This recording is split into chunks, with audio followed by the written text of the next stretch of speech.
여러분 안녕하십니까? 정관용입니다. 미투 운동이 뜨겁지만 TV는 여전합니다.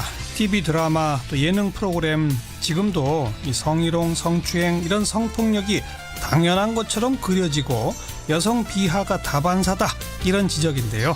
잠시 후에 서울 YWCA 황경희 간사의 설명 들어보겠고요. 대통령의 개헌안, 오늘은 총강, 경제, 지방분권 관련 사항들이 발표됐죠. 자, 각 정당의 개헌에 관한 입장 차례로 듣고 있습니다. 오늘은 정의당의 목소리 이정미 대표로부터 듣겠습니다. 7시 5분 시작되는 2부 70주년을 맞는 제주 4.3 이야기 준비했습니다. 특별법 재개정 등 이 시급한 과제가 많은데요. 제주 4.3 70주년 범국민위원회 박찬식 운영위원장 초대해서 이야기 듣겠고요. 어려운 이웃들 돌아보는 안진걸의 이웃사람, 지금 철탑 위에서 무려 200일 가까이 고공농성을 하고 있는 택시 노동자가 계시네요. 그 이야기 전해드리겠습니다. 잠깐 광고 듣고 시작하죠. 저희 사자키 지난 월요일부터 개헌 문제에 대한 각 당의 입장 차례로 듣고 있죠. 더불어민주당, 바른정당 들어봤고요. 오늘은 정의당의 목소리 듣습니다. 이정미 대표 안녕하세요. 네, 안녕하세요. 네. 먼저 어제, 오늘 그리고 내일까지 3일 동안 청와대가 개헌안 설명을 하고 26일 날 발의를 하겠다라고 하는 이 움직임 어떻게 보고 계세요? 일단 대통령 개헌안 한 3분의 2 정도 발표된 내용을 보면, 네. 정말 참 30년 만에 우리 국민들한테 이렇게 좋은 헌법을 가져다 줄 수 있으면 좋겠다는 생각을 합니다. 예. 근데 중요한 것은, 헌법 내용이 잘 만들어져도 이것이 결국 통과가 되지 않으면 아무 소용이 없는 것 그렇죠. 아닙니까? 예. 그래서 결과적으로 국회에서 대통령이 내놓은 이 개헌안을 받아서 이제 국회에서는 어떤 합의를 이룰 것인가에 대한 논의를 예. 치열하게 해야 되고, 예. 이번 개헌 국면이 불발되지 않도록 어떻게 해서든지 그 개헌이 이루어질 수 있도록 하는 노력, 이것이 너무 중요한 때다, 이런 생각이 듭니다. 그러니까 우선 청와대가 내놓은 내용에는 찬동하신다, 전반적으로. 네네. 지금 뭐 국민들의 기본권이라든가 직접 민주주의 요소를 강화한 문제라든가, 예. 특히 노동권에 대한 동일 가치 노동, 동일 임금에 대한 원칙이라든가 이런 여러 가지 부분들에 대해서는 예. 정의당이 지난 1월 달에 자체적인 개헌 시안을 발표를 했었는데요. 예. 그 부분과 크게 대동소이한 내용입니다. 예. 그렇기 때문에 예. 정의당 입장에서는 뭐 100% 완전 만족은 아니어도 참 괜찮은 안들이 지금 나왔다, 이렇게 보고 있습니다. 100% 만족이 아니라는 거는 아쉬운 부분이 있다는 건데, 가장 대표적으로 아쉬운 부분은 뭡니까?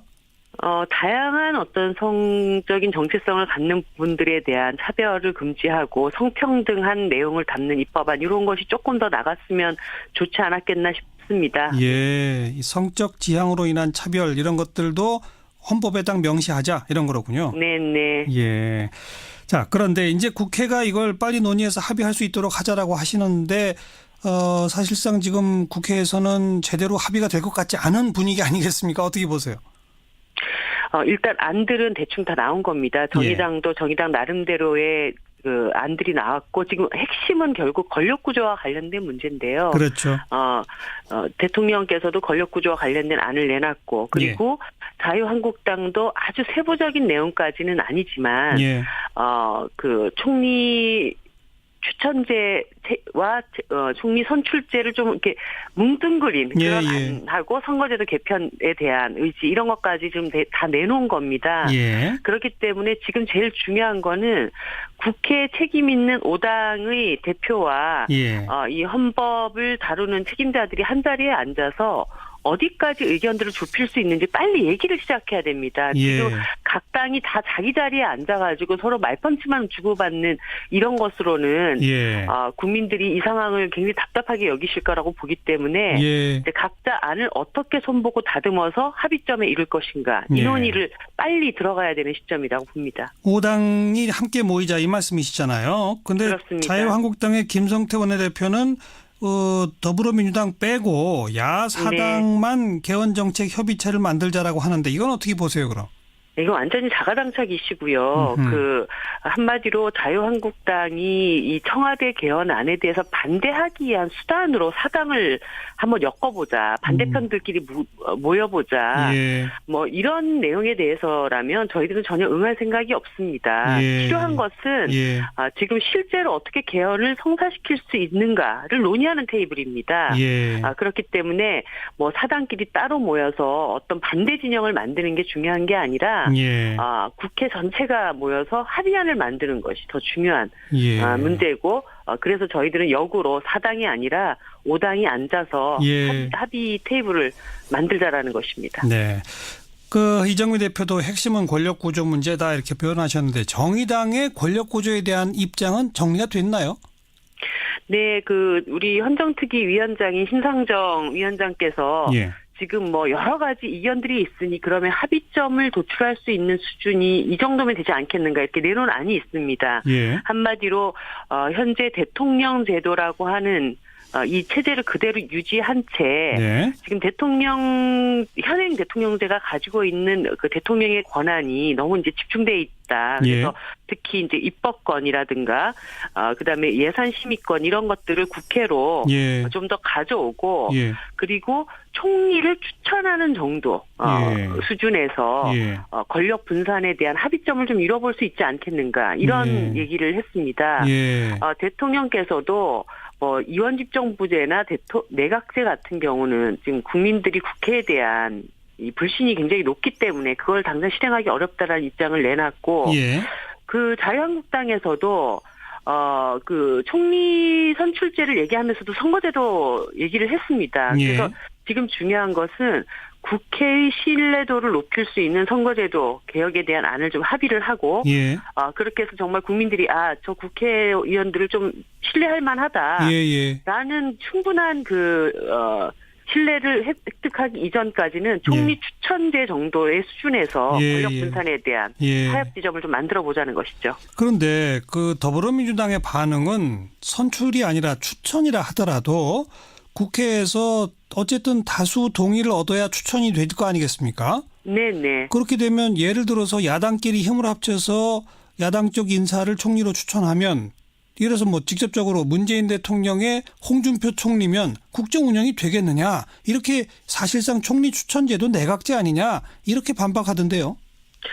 이거는 더불어민주당이 이 상황에 대해서 어떻게 지혜롭게 풀어가려고 하는지에 대한 너무 깊은 고민이 없으시고 그냥 즉각적인 반응들만 하고 있다. 이런 생각이 듭니다. 예를 들어서 지금 이번 헌법에 대통령 결선 투표제라는 것을 헌법 개정 사항으로 넣어놓고 있지 않습니까? 그러면 당연히 다음 대선 과정에서 결선 투표 과정에 연합 정치가 이루어지게 됩니다. 그러면 여당을 중심으로 하는 연합 정치 세력이 국회 내 다수 의석을 차지하게 되고 그 안에서 당연히 여당 중심의 연합 정치 세력들이 총리를 추천하게 되는 것이죠. 그래서 그게 뭐 현재의 어떤 정치 구조 안에서 뭐 민주당은 따로 떼어놓고 나머지 야당이 연합하고 이거는 지금 너무 현재 이 상황에 대한 냉철한 분석이 좀 부족한 채 너무 대통령제 말고는 아무것도 안 된다라고 하는 그 프레임에 이렇게 사로잡히셔가지고 내놓는 이야기들이라는 생각이 듭니다. 그런데 이정미 대표 이 현 상황에 대한 냉철한 분석 말씀은 이해가 됩니다만 순전히 논리적으로만 따져보면 말이죠. 대통령 투표는 국민들의 직접 투표이지 않습니까? 거기서 결선 투표를 한다손 치더라도 반드시 국회 내 다수 의석을 차지한 쪽이 결선 투표에서 대통령이 되라는 법은 없는 거 아니겠습니까? 그렇습니다. 그렇기 때문에 현재의 국회 구조를 놓고 홍준표 대표 중심으로 야당이 연합을 해서 총리를 추천하게 된다라고 하는 그 비유도 적절하지는 않은 것이라는 겁니다. 결국은 다수파 연합이 추천을 하고 대통령이 그 추천에 대해서 안 받을 수도 있는 겁니다. 추천은 임명이 아니고 추천이기 때문이죠. 그런 전반적인 상황들을 다 살펴서 안을 정의당이 내놨다라는 점을 좀 이해해 주시기 바랍니다. 방금 그 말씀이 핵심이네요. 국회가 총리를 추천하지만 대통령이 거부할 수도 있다. 네, 그래서 이것을 마치 이원 집정부제다, 내각제다 예. 이렇게 얘기하는 것은 그 상황을 좀 잘못 이해하고 계신 겁니다. 예. 그런 의미에서 바로 이런 정의당의 중간 절충안 정도를 놓고라도 5당이 빨리 모여서 머리를 맞대서 결론 내리자 이 말씀이군요. 네, 그렇습니다. 근데 5당이 모일 수 있을런지 그건 미지수네요, 아직은. 네. 국민들에 대한 책임을 네. 다 하셔야죠. 네. 알겠습니다. 여기까지 들을게요. 고맙습니다. 네. 정의당의 이정미 대표였습니다.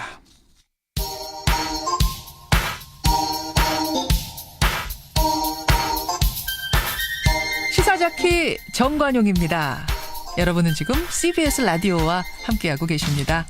저는 출근길 김현정의 뉴스쇼 김현정입니다.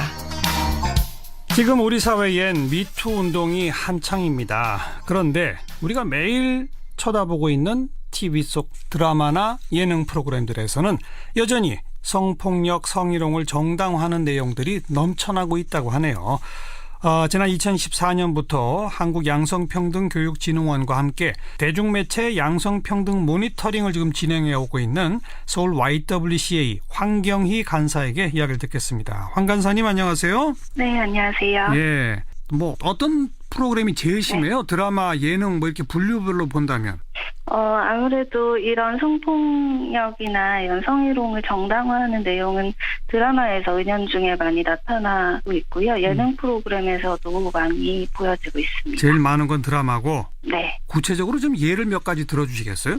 실제로 MBC 왕은 사랑한다 같은 경우에는 예. 여자 주인공한테 기스키스를 하는 장면에서 여자가 어깨를 밀면서 거부를 하는데도 그거를 무시하고 계속해서 키스를 시도하고 결국에는 이제 음악이 나오면서 그 장면이 굉장히 로맨틱해지면서 이제 여성이 이제 키스에 응하는 이런 모습을 보여줍니다. 네. 이런 것들이 사실은 여성이 거절 의사를 분명하게 밝히고 있음에도 계속해서 스킨십을 진행하는 이런 거는 이 드라마 외에도 다른 드라마에서도 굉장히 많이 나타나는 그런 장면인 것 같습니다. 예, 말씀하신 것처럼 드라마 속에서는 기스키스를 하는데 밀쳐냈다, 또 한다. 네. 그런 식이 몇 번 반복되다가는 로맨틱한 음악과 함께 여성이 응한다고 네. 지금 말씀하셨죠? 네네네. 그 얘기는 드라마를 보는 사람으로 하여금 나도 저렇게 하면 여성이 응하겠구나 이런 식으로 유도하는 거 아닙니까? 네, 그렇습니다. 그런 오해를 불러일으킬 소지가 굉장히 많은 장면인 거죠. 그 흔히 말하는 뭐 여성이 노라고 하는 건 노가 아니다, 예스다 뭐 이런 식의 네. 엄청난 사회적 혼란을 가져올 수도 있는 거 아니에요? 네, 네, 그렇습니다. 근데 그런 장면들이 빈번하게 나온다?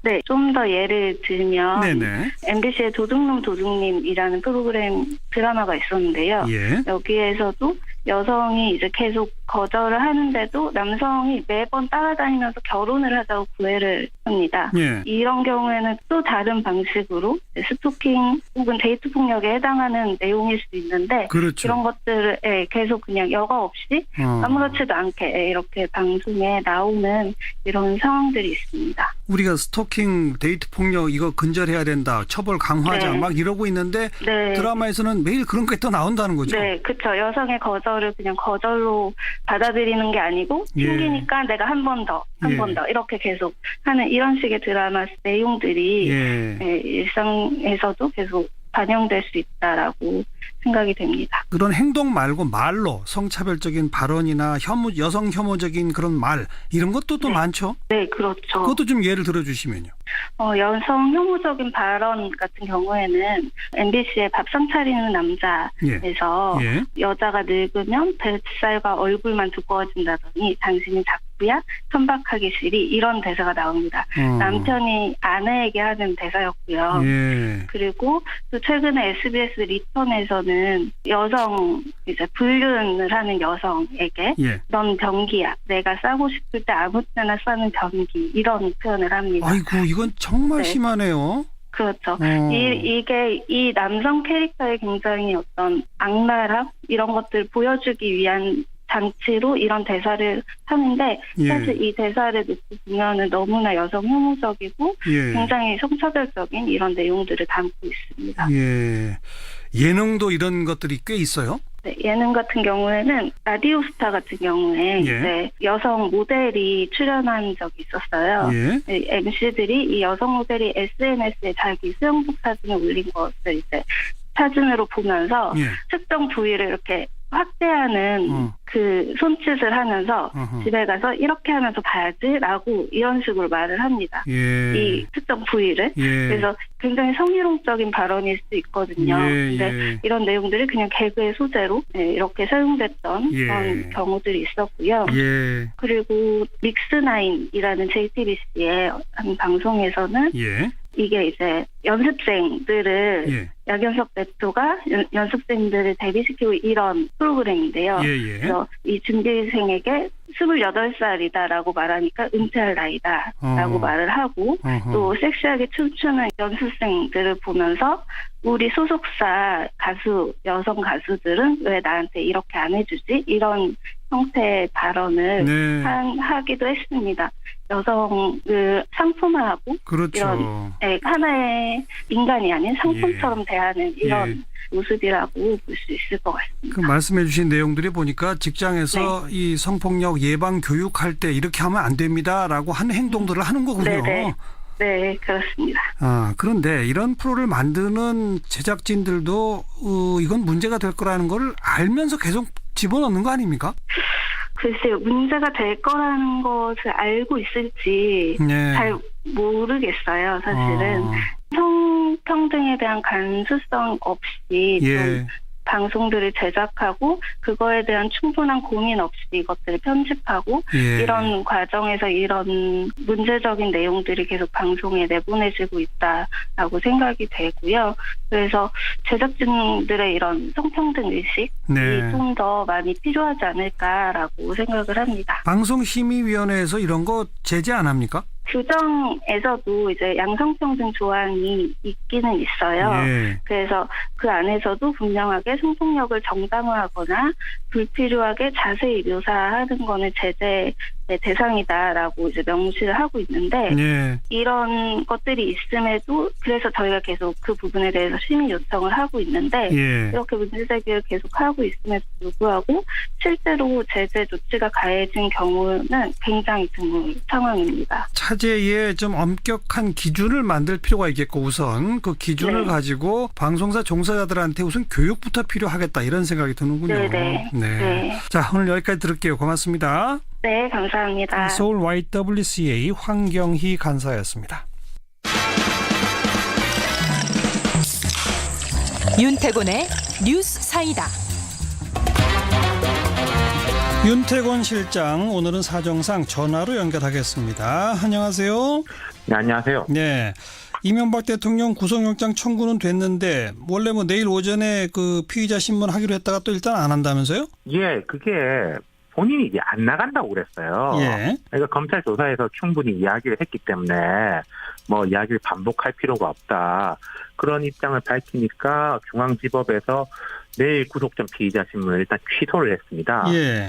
다시 나오라고 할지 아니면은 그냥 변호인만 나오는 걸로 재지정을 할지 검토하다 내일 결정한다는데 제 생각에는 이 전 대통령이 한 번 안 나간다고 했는데 뭐 법원에서 한 번 더 나오라고 한다고 해서 나가겠습니까? 번복할 가능성이 없죠. 매우 낮죠. 그렇다면은 변호인만 나오는 걸로 해가지고 곧 잡힐 것 같아요. 내일은 아니더라도 뭐 오래 미룰 이유가 없는 거니까요. 그렇게 되면 이제 판단은 영장 전담 판사에게도 넘어가는 건데 우리가 뭐 검찰이 구속영장 청구할 거냐 말 거냐 얘기할 때는 소위 정무적 판단 이런 얘기를 했습니다만 사법부 판사는 정무적 판단 그쪽도 하나요? 어떻게 보세요? 뭐 속마음을 제가 어떻게 알겠습니까만 검찰보다는 덜하겠죠. 그리고 이것은 뭐 법원 전체 이게 뭐 대법원에서 판단이다 이게 아니라 그 영장 전담 판사 개인의 판단이지 않습니까? 그래서 아마도 법리적 시각에 충실하지 않을까. 근데 뭐 제가 법적 문제를 구체적으로 이야기할 바는 아니지만은 박근혜 전 대통령과의 형평성, 여론 뭐 이런 것 등을 볼 때 발부 가능성을 높게들 보는 것 같아요. 그러니까 이제 검찰 같은 경우에는 뒤에 알려졌습니다만은 뭐 검찰은 구속영장 청구 법무부는 불구속 이런 의견이 있었다고 그래요. 그러다 결국에 청구 쪽으로 가닥이 잡혔는데 이건 부담의 문제도 있을 겁니다. 예를 들어서 이 전 대통령을 불구속한다. 예. 사람들이 검찰 비판하지 뭐 법무부 비판하겠습니까? 대체로 볼 때. 예. 그런 점들도 이제 깔려 있었겠죠. 예. 그래요. 그 뭐 대체적으로는 영장 발부가 될 거다라고 하는 그런 상황이고 분위기인데 발부가 되면 그때부터는 또 이제 어떻게 되는 거예요? 자, 이 전 대통령 본인에 대해서 검찰이 이제 여러 번 불러서 추가 수사를 하려고 할 겁니다. 구속영장의 이유 중에 하나는 좀 수사를 편하게 하게 하는 것도 있거든요. 그렇죠. 불러가지고. 예. 근데 이제 봐야 알지만은 박근혜 전 대통령하고 좀 다르지 않겠어요? 적극적으로 법리 공방을 벌일 것 같아요. 예컨대 뇌물이 아니고 정치 자금이었다. 이 형량이 많이 다르거든요. 예. 그리고 뭐 이런 건 공소시효가 지났다. 이런 식으로 곳곳에서 공방이 벌어질 것 같고 네. 또 하나 포인트가 가족권 있지 않습니까? 예. 예컨대 지금 뭐 부인, 사위, 형님, 조카, 아들 줄줄이 혐의가 있잖아요. 그렇죠. 이걸 이제 법대로 다 기소해서 구속할 거냐, 예. 아닐 거냐, 뭐 구속은 차치하고라도 예. 기소 쪽으로 가느냐 아니냐죠. 네. 가족한테까지 기소로 가느냐 마느냐 거기에는 이명박 전 대통령이 어떤 태도를 취하느냐도 중요한 변수가 맞습니다. 되겠는데요. 예. 이 전 대통령이 뭐 이게 다 내 책임이다라고 하면은 다른 사람의 책임은 줄어들겠죠. 하지만 이 전 대통령이 지금 검찰에서는 그런 입장이었던 것 같은데 아니 그 사람들이 받았는지 안 받았는지 나는 모른다. 예. 이래버리면은 각각의 책임이 되는 거잖아요. 예. 개별 수사들이 들어갈 수밖에 없는 거니까 이거는 예. 이 전 대통령 측이 어떤 판단을 내리느냐. 물론 검찰의 의지도 중요합니다만은 그쪽에 많이 이제 기울어져 있는 것 같아요. 네. 그리고 또 이제 여론도 뭐 온 집안이 이제 줄줄이 들어간다. 이런 것에 대해서는 또 신경이 좀 쓰일 거예요. 관행적으로 가족들에 대해 가지고는 한쪽에 이제 혐의를 몰아주는 게 많이 많았었거든요. 그렇죠. 우선 이명박 전 대통령이 어떤 입장을 취하느냐 그리고 또 검찰이 어떤 판단을 하게 될 것이냐 그게 이제 남아있다는 얘기고요. 그렇죠. 자, 구속 뭐 만약 집행이 됐다. 교도소로 갔다. 정치적 영향 좀 분석해 보죠. 저는 이제 이 전 대통령에 대한 것은 이미 여론에 상당히 반영이 된 것 같아요. 네. 뭐 당연하게 야당 자유한국당이 안 좋고 여당이 이제 조금 낫겠죠. 그리고 이제 재판 과정, 수사 과정을 보면은 이제 두 가지 상반된 포인트가 있는데 이 전 대통령이 자꾸 자기 혐의를 부인하고 질질 끌고 눈살 찌푸리게 하면은 아무래도 야당은 더 부담스럽지 않겠습니까? 예. 그리고 이 수사가 되고 기소가 되는 시점은 4월, 뭐 5월 이렇게 갈 거니까 선거 때까지 계속 이게 중계 방송이 되는 거죠. 네. 이 포인트가 하나가 있고 또 반대 지점은 아까 제가 말씀드린 온 집안 뭐 풍비박산 그리고 이런 지적이 이제 조금씩 나오는데 뭐 150만 원짜리 맞춤 양복 받았다 이런 것도 너무 세세하게 보도가 되는 거 아니냐. 예. 이 보도는 결국 뭐 검찰에서 흘러나온 거 아니겠어요? 예. 이 검찰이 뭐 여론몰이를 통해 가지고 자기 위상을 강화하려고 하고 뭐 개혁 압력에서 벗어나려고 한다. 이런 시각도 약간 있을 수 있거든요. 예. 이 상반된 두 가지 포인트가 있는 거죠. 그러니까 그 누가 더 오버하느냐가 문제로군요. 그러니까. 그렇죠. 예, 맞는 말씀입니다. 검찰이 너무 지나치게 오버하면 오히려 역풍 맞을 것이고. 그렇죠. 이명박 전 대통령이 너무 강하게 부인하고 모든 걸 뭐 다 이렇게 하면 이제 그 야당한테 또 불리해지는 것이고. 거기다가 자기 가족까지도 더 부담이 가중되는 거고요. 네. 알겠습니다. 여기까지 듣죠. 수고하셨습니다. 감사합니다. 네. 윤태권 실장이었습니다. 시사잡기 2부 화제의 뜬 뉴스 먼저 정리합니다. CBS의 김효은 기자 어서 오세요. 네, 안녕하세요. 네, 첫 번째 뜬 뉴스는요. 네, 이제 페이스북을 지워야 할 때가 왔다. 페이스북 자회사 왓츠앱의 공동 창업자 브라이언 액턴이 오늘 트위터에 이런 글을 올렸는데요. 현재 페이스북이 처한 상황을 상징적으로 보여주는 문장이라고 생각해서 첫 소식으로 가져와 봤습니다. 그 페이스북이 회원 정보 유출한 그 사건 때문이죠. 그렇습니다. 지난 18일 뉴욕타임스가 충격적인 내용을 폭로했습니다. 페이스북이 영국 케임브리지대 교수에게 회원 정보 수집을 허용했고 이 교수가 데이터 분석 기업인 케임브리지 애널리티카에 5천만 명의 성향 분석 자료를 전달했다는 겁니다. 네. 특히 애널리티카는 이렇게 수집된 유권자 정보를 2016년 미국 대선 때 도널드 트럼프 캠프에 전달한 것으로 드러났습니다. 예. 미국 전역이 발칵 뒤집어졌고요. 미국 연방거래위원회는 물론이고 영국과 유럽연합 등도 페이스북에 대한 조사에 착수를 했고 영국 의회는 마크 저커버그 최고 경영자에게 출석 요청을 했습니다. 네. 보도 이후에 페이스북은 주가가 폭락해서 시가총액 52조 원이 증발했고 주주들로부터 집단 소송까지 당하면서 사면초가에 놓였습니다. 그래서 이제 페이스북을 지울 때가 됐다 이런 말까지 나온 거군요. 네, 액튼처럼 현재 페이스북을 떠난 임원들이 페이스북을 비판한 게 이번이 처음은 아닙니다. 페이스북 부사장을 지냈던 차마스 팔리하피티아는 지난해 스탠퍼드대 강연에서 이런 말을 했습니다. 사회적 담론과 협력은 사라지고 잘못된 정보와 거짓만 남았다. 사회를 조각내는 도구를 만든데 엄청난 죄책감을 느낀다라고 말한 바 있습니다. 네, 페이스북 최대 위기에 지금 빠졌네요. 네. 자, 다음 소식이요. 네, 세상에서 가장 슬픈 죽음이 아닐까 싶은데요. 지구상에 단 한 마리 남아 있었던 수컷 북부 흰 코뿔소가 최근 멸종했다는 소식입니다. 네, 딱 한 마리. 참 안타깝네요. 네, 아프리카 케냐 자연보호구역에서 보호하고 있던 수단이라는 이름의 코뿔소인데요. 45세 나이에 노화 관련 감염으로 위독한 상태였는데 끝내 회복의 기미를 보이지 못해서 안락사됐습니다. 오늘 수단의 생전 마지막 모습이 공개됐는데요. 죽음을 예감한 듯 눈을 감은 채 조용히 누워 있었고 그런 수단을 관리 책임자가 어루만지고 있었습니다. 이제 지구상의 수컷 북부 흰 코뿔소는 더 이상 존재하지 않습니다. 예. 다만 수단의 딸과 손녀인 암컷 2마리가 남아있는데 종 보존을 위한 인공수정마저 실패한다면 북부 흰 코뿔소라는 종 자체가 사라지게 됩니다. 다 사람 때문이죠? 그렇습니다. 무분별한 개발로 인한 서식지 훼손 그리고 밀렵으로 인해서 개체수가 급감하기 시작했습니다. 예. 특히 코뿔소의 뿔은 특별한 약효가 있다는 소문 때문에 밀렵꾼에게 희생되는 경우가 많았다고 합니다. 세계자연보전연맹이 멸종 위급동물로 지정하고 종 보존을 위한 다양한 노력을 시도했지만 결국은 회복할 수 없는 죽음을 맞게 된 거죠. 네, 관련 기사에는 종의 최후를 애도하는 댓글이 많이 달렸는데요. 몹쓸 인간들 때문에 미안하다 코뿔소야 이 글이 가장 많은 지지를 받았습니다. 며칠 전에도 저희 방송에서 인간으로 인한 이 대멸종 이야기를 나눈 바가 있는데요. 착잡합니다. 네, 반성해야죠 우리가. 마지막 소식이요. 네, 성매매 위계에서 로힝야 소녀들은 가장 매력없고 싼 존재로 인식됐다.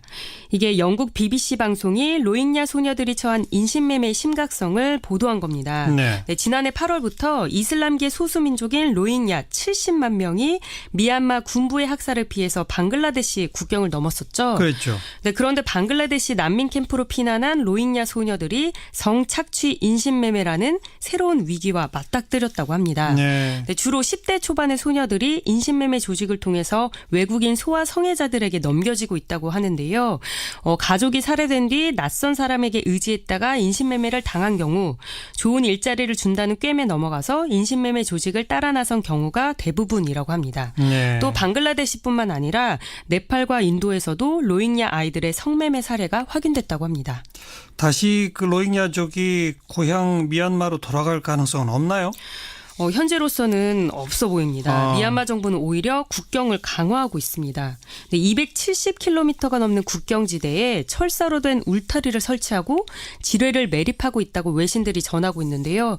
따라서 방글라데시 난민 캠프에 있는 로힝야가 고향 미얀마로 돌아가는 건 더욱 어렵게 됐습니다. 네. 네, 로힝야 인종 청소와 관련해서는 아웅산 수치 국가자문령 얘기를 빼놓을 수 없겠죠. 그렇죠. 네, 민주화의 상징이자 미얀마 최고 실권자인 수치 자문력은 그 군부의 인종 청소 행위를 묵인하거나 두둔을 해서 국제사회의 비판을 받아왔었는데요.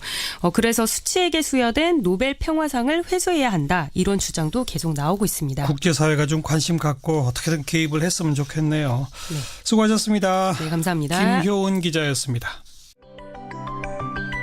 올해로 제주 4.3 70주년을 맞습니다. 하지만 그 희생은 여전히 계속되고 있다 이런 말들이 많습니다. 70주년을 맞아서 이 진실과 정의를 바로 세우기 위해서 이 제주 4.3 특별법 재개정해야 한다. 그 역사적 의미를 되짚어봐야 한다. 이런 목소리가 커지고 있네요. 제주 4.3 제70주년 범국민위원회가 만들어져 있는데 박찬식 운영위원장을 오늘 초대했습니다. 어서 오십시오. 예, 안녕하세요. 예. 먼저 그 제주도의회가 이 제주 4.3 희생자 추념일을 지방 공휴일로 지정했더라고요. 예.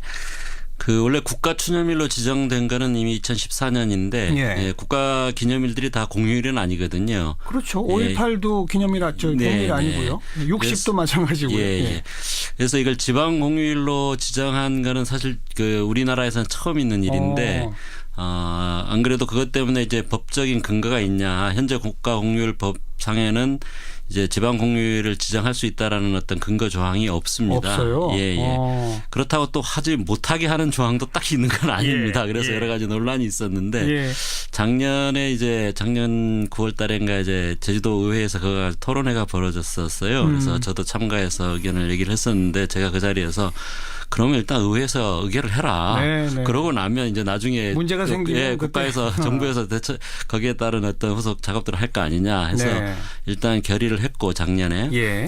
그런데 이제 인사처에서 그거를 제의 요구를 했어요. 근데 엊그제 의회에서 다시 만장일치로 제의를 했습니다. 그래서 도지사가 이제 그거를 그러면 선포하겠다라고 해서 앞으로 이제 그 법원에 그 제소를 할 수 있습니다. 근데 그거는 시간이 걸리는 거기 때문에 일단은 적어도 시행하겠군요. 이번 70주년에는 시행이 되는 겁니다. 그러면 그 지방 공휴일이면 제주도의 학교나 뭐 은행이나 관공서 전부 다 4월 3일은 이제 노는 날이 되는 겁니까? 어떻게 되는 겁니까?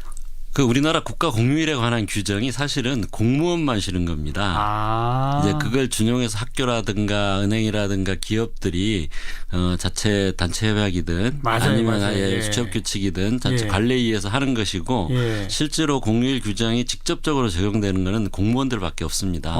그래서 그 부분에 대해서 마치 이제 일부에서는 오해를 해서 공무원만 쉬게 휴일을 조례를 만들었다 이렇게 하시는 분들도 있는데 그거는 그게 아니고 우리나라 공휴일에 관한 그 법률 조항이 그렇습니다.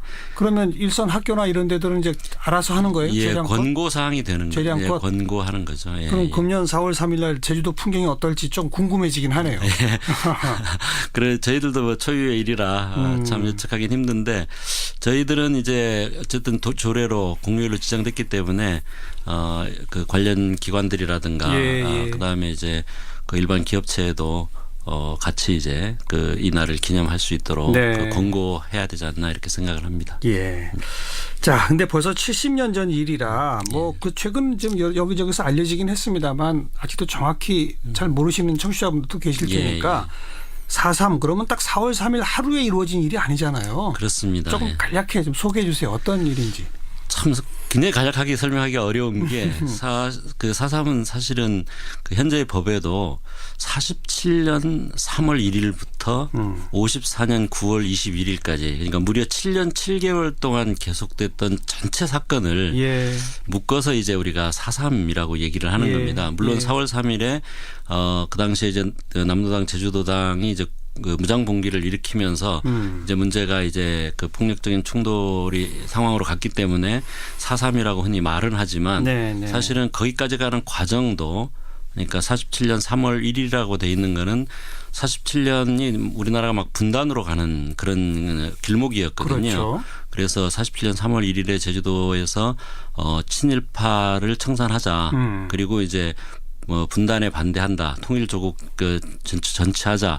이런 걸로 해서 한 그 제주 국민학교에 3만 명이 모였고요. 제주도 전체적으로는 한 4만 명 이상이 모였습니다. 그때 제주 인구가 어느 정도? 한 25만 명 정도 됐으니까 5분의 1이 모인 거죠. 그러네요. 그러니까 우리가 작년에 촛불을 할 때 가장 많이 모였을 때가 한 230만이니까 우리나라 인구의 한 20분의 1이거든요. 그러니까 5분의 1이 모이면 사실 전 도민이 다 모였다라고 할 수 있는 엄청난 열기였습니다. 이제 어린아이, 노인 빼고 하면. 근데 그날 집회에서 이제 발포 사건이 벌어지면서 6명이 돌아가시고 그러니까 이제 제주 도민들이 거기 항의하면서 도민 총파업을 하거든요. 그 당시 직장인의 한 95%가 참여하는 총파업이 이루어지고 또 당시 제주도지사도 항의해서 사임을 하고 하는. 근데 그럼에도 불구하고 그거를 이제 이 사태를 규명하고 책임자를 처벌하고 하기보다는 이제 그 탄압을 계속 하면서 그렇죠. 한 1년 동안 한 2,500명 정도의 젊은이들이 이제 잡혀가고 그리고 고문치사 사건이 벌어지고 이렇게 하면서 이제 4월 3일 봉기로 일어난 봉기로 거고 나타난 거고 그걸 강제 진압을 또 한 것이고 그렇죠. 강제 진압했는데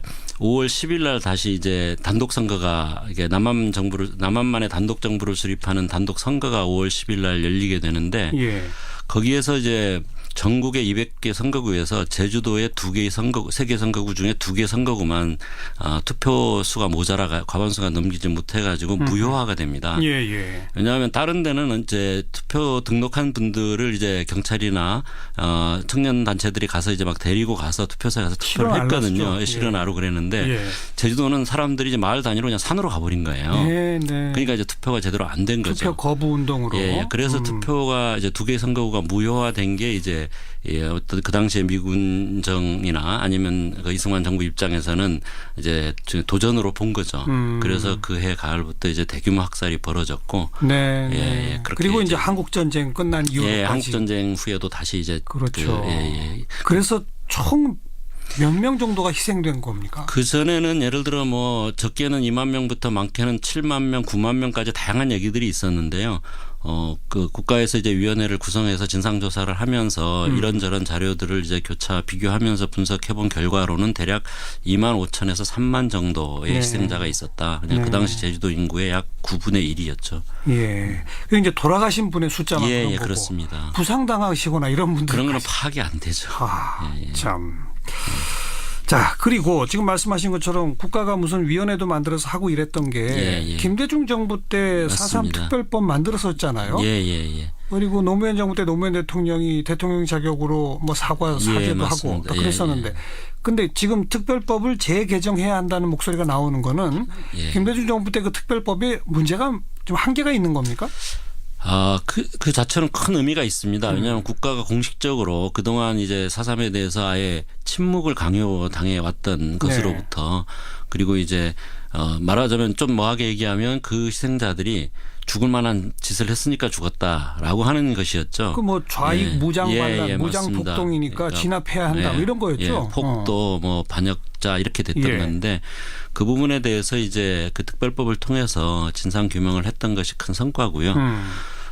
그런데 그 법은 그 당시에도 이미 이제 진상조사뿐만 아니라 피해배상이나 이런 조항들이 들어가 있었는데 막 입법 과정에서 이제 진상규명이 되고 난 다음에 하자라고 미뤄뒀던 겁니다. 그래서 지금 현재 존재하는 법은 말하자면 진상조사법이고 진상조사가 되면 그 결과에 따라서 국가가 그 잘못해서 많은 사람들을 희생시켰으니까 거기에 대한 보상도 해야 되고요.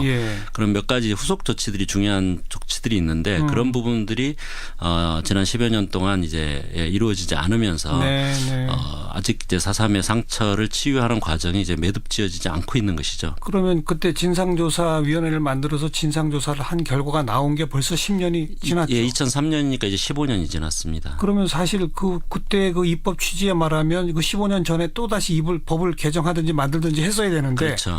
그냥 미적미적 세월이 흐른 거군요. 맞습니다. 그러니까 보상 문제가 그래서 여전히 해결되지 않은 거고요. 심지어는 예를 들어 그 국가가 면허 뚜껑 관리를 잘못해서 지나가다가 떨어져 죽어도 그 부작위에 대해서도 국가는 배상 책임을 져야 되는 거거든요. 그런데 이거는 국가의 자규에 의해서 많은 사람들이 희생됐기 때문에 마땅한 보상이 있어야 되고요. 근데 제주도에 또 4.3 사건에 특수한 문제가 있습니다. 뭡니까? 그게 이제 그 군사재판이라고 하는 건데요. 48년 12월하고 49년 7월에 두 차례 군사재판이 있었는데 그거로 인해서 한 2,500명 정도가 육지 형무소로 끌려가서 한국전쟁 때 대부분 희생됐습니다. 근데 문제는 그 당시에 군사재판으로서의 요건도 전혀 갖추지 못한 그래서 지금 수사 기록이나 공소장을 말할 것도 없고 판결문도 없습니다. 그래요? 오로지 기록은 이분들이 수형이 됐다. 그거밖에 없어요. 그래서 이제 이분들 중에 대부분은 이제 한국 전쟁으로 돌아가셨고 일부가 극적으로 생존해서 지금까지 살아 계신데 그분들이 이제 재심을 청구를 했습니다. 예. 그러나 재심을 할 수 있는 판사가 어떤 사실이나 법리나 뭐 판단해 볼 수 있는 근거가 전혀 없는 거죠. 뭐라도 기록이 있어야 할 텐데. 그래서 이번에 특별법 개정안에서는 저희들이 그 당시에 군사재판은 무효다. 그래서 그분들은 이제 더 이상 죄인이 아니다라는 명예회복이 중요한 부분입니다. 왜냐하면 이분들이 너무 오랫동안 억울한 한을 품고 살아왔고 그렇죠. 예. 또 남들보다 더 얘기를 못했어요. 예. 왜냐하면 갑자기 마을에 들이닥쳐서 죽은 경우에는 억울하다고 쉽게 얘기할 수 있었는데 예. 이분들은 감옥에 갔으니까 뭐 죄를 지었던 거 아니냐 이렇게 낙인시켰고 그 유족들은 또 그 기록이 있으니까 연좌제 피해를 가장 심하게 받았었고 그렇죠. 말도 못하는 세월을 보내왔기 때문에 이번 기회에 이것을 이제 그 재판을 무효화하는 네. 원래 사법 절차를 밟은 걸 입법으로 무효한다는 거는 삼권 분립에 어긋나는 거죠.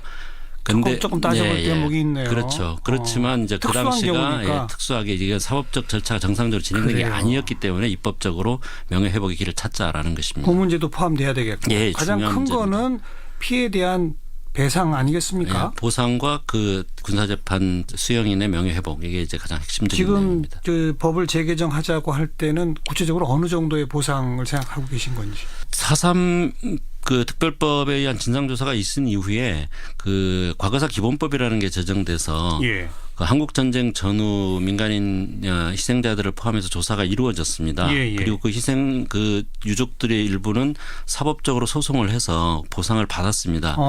이미 이제 그런 보상이 불가피한 시대적인 흐름으로 예. 우리가 과거사를 이제 한 매듭을 지으려면 보상은 이루어져야 된다라는 그래서 사법부에서 일정한 금액을 지금은 이제 보상을 하고 있습니다.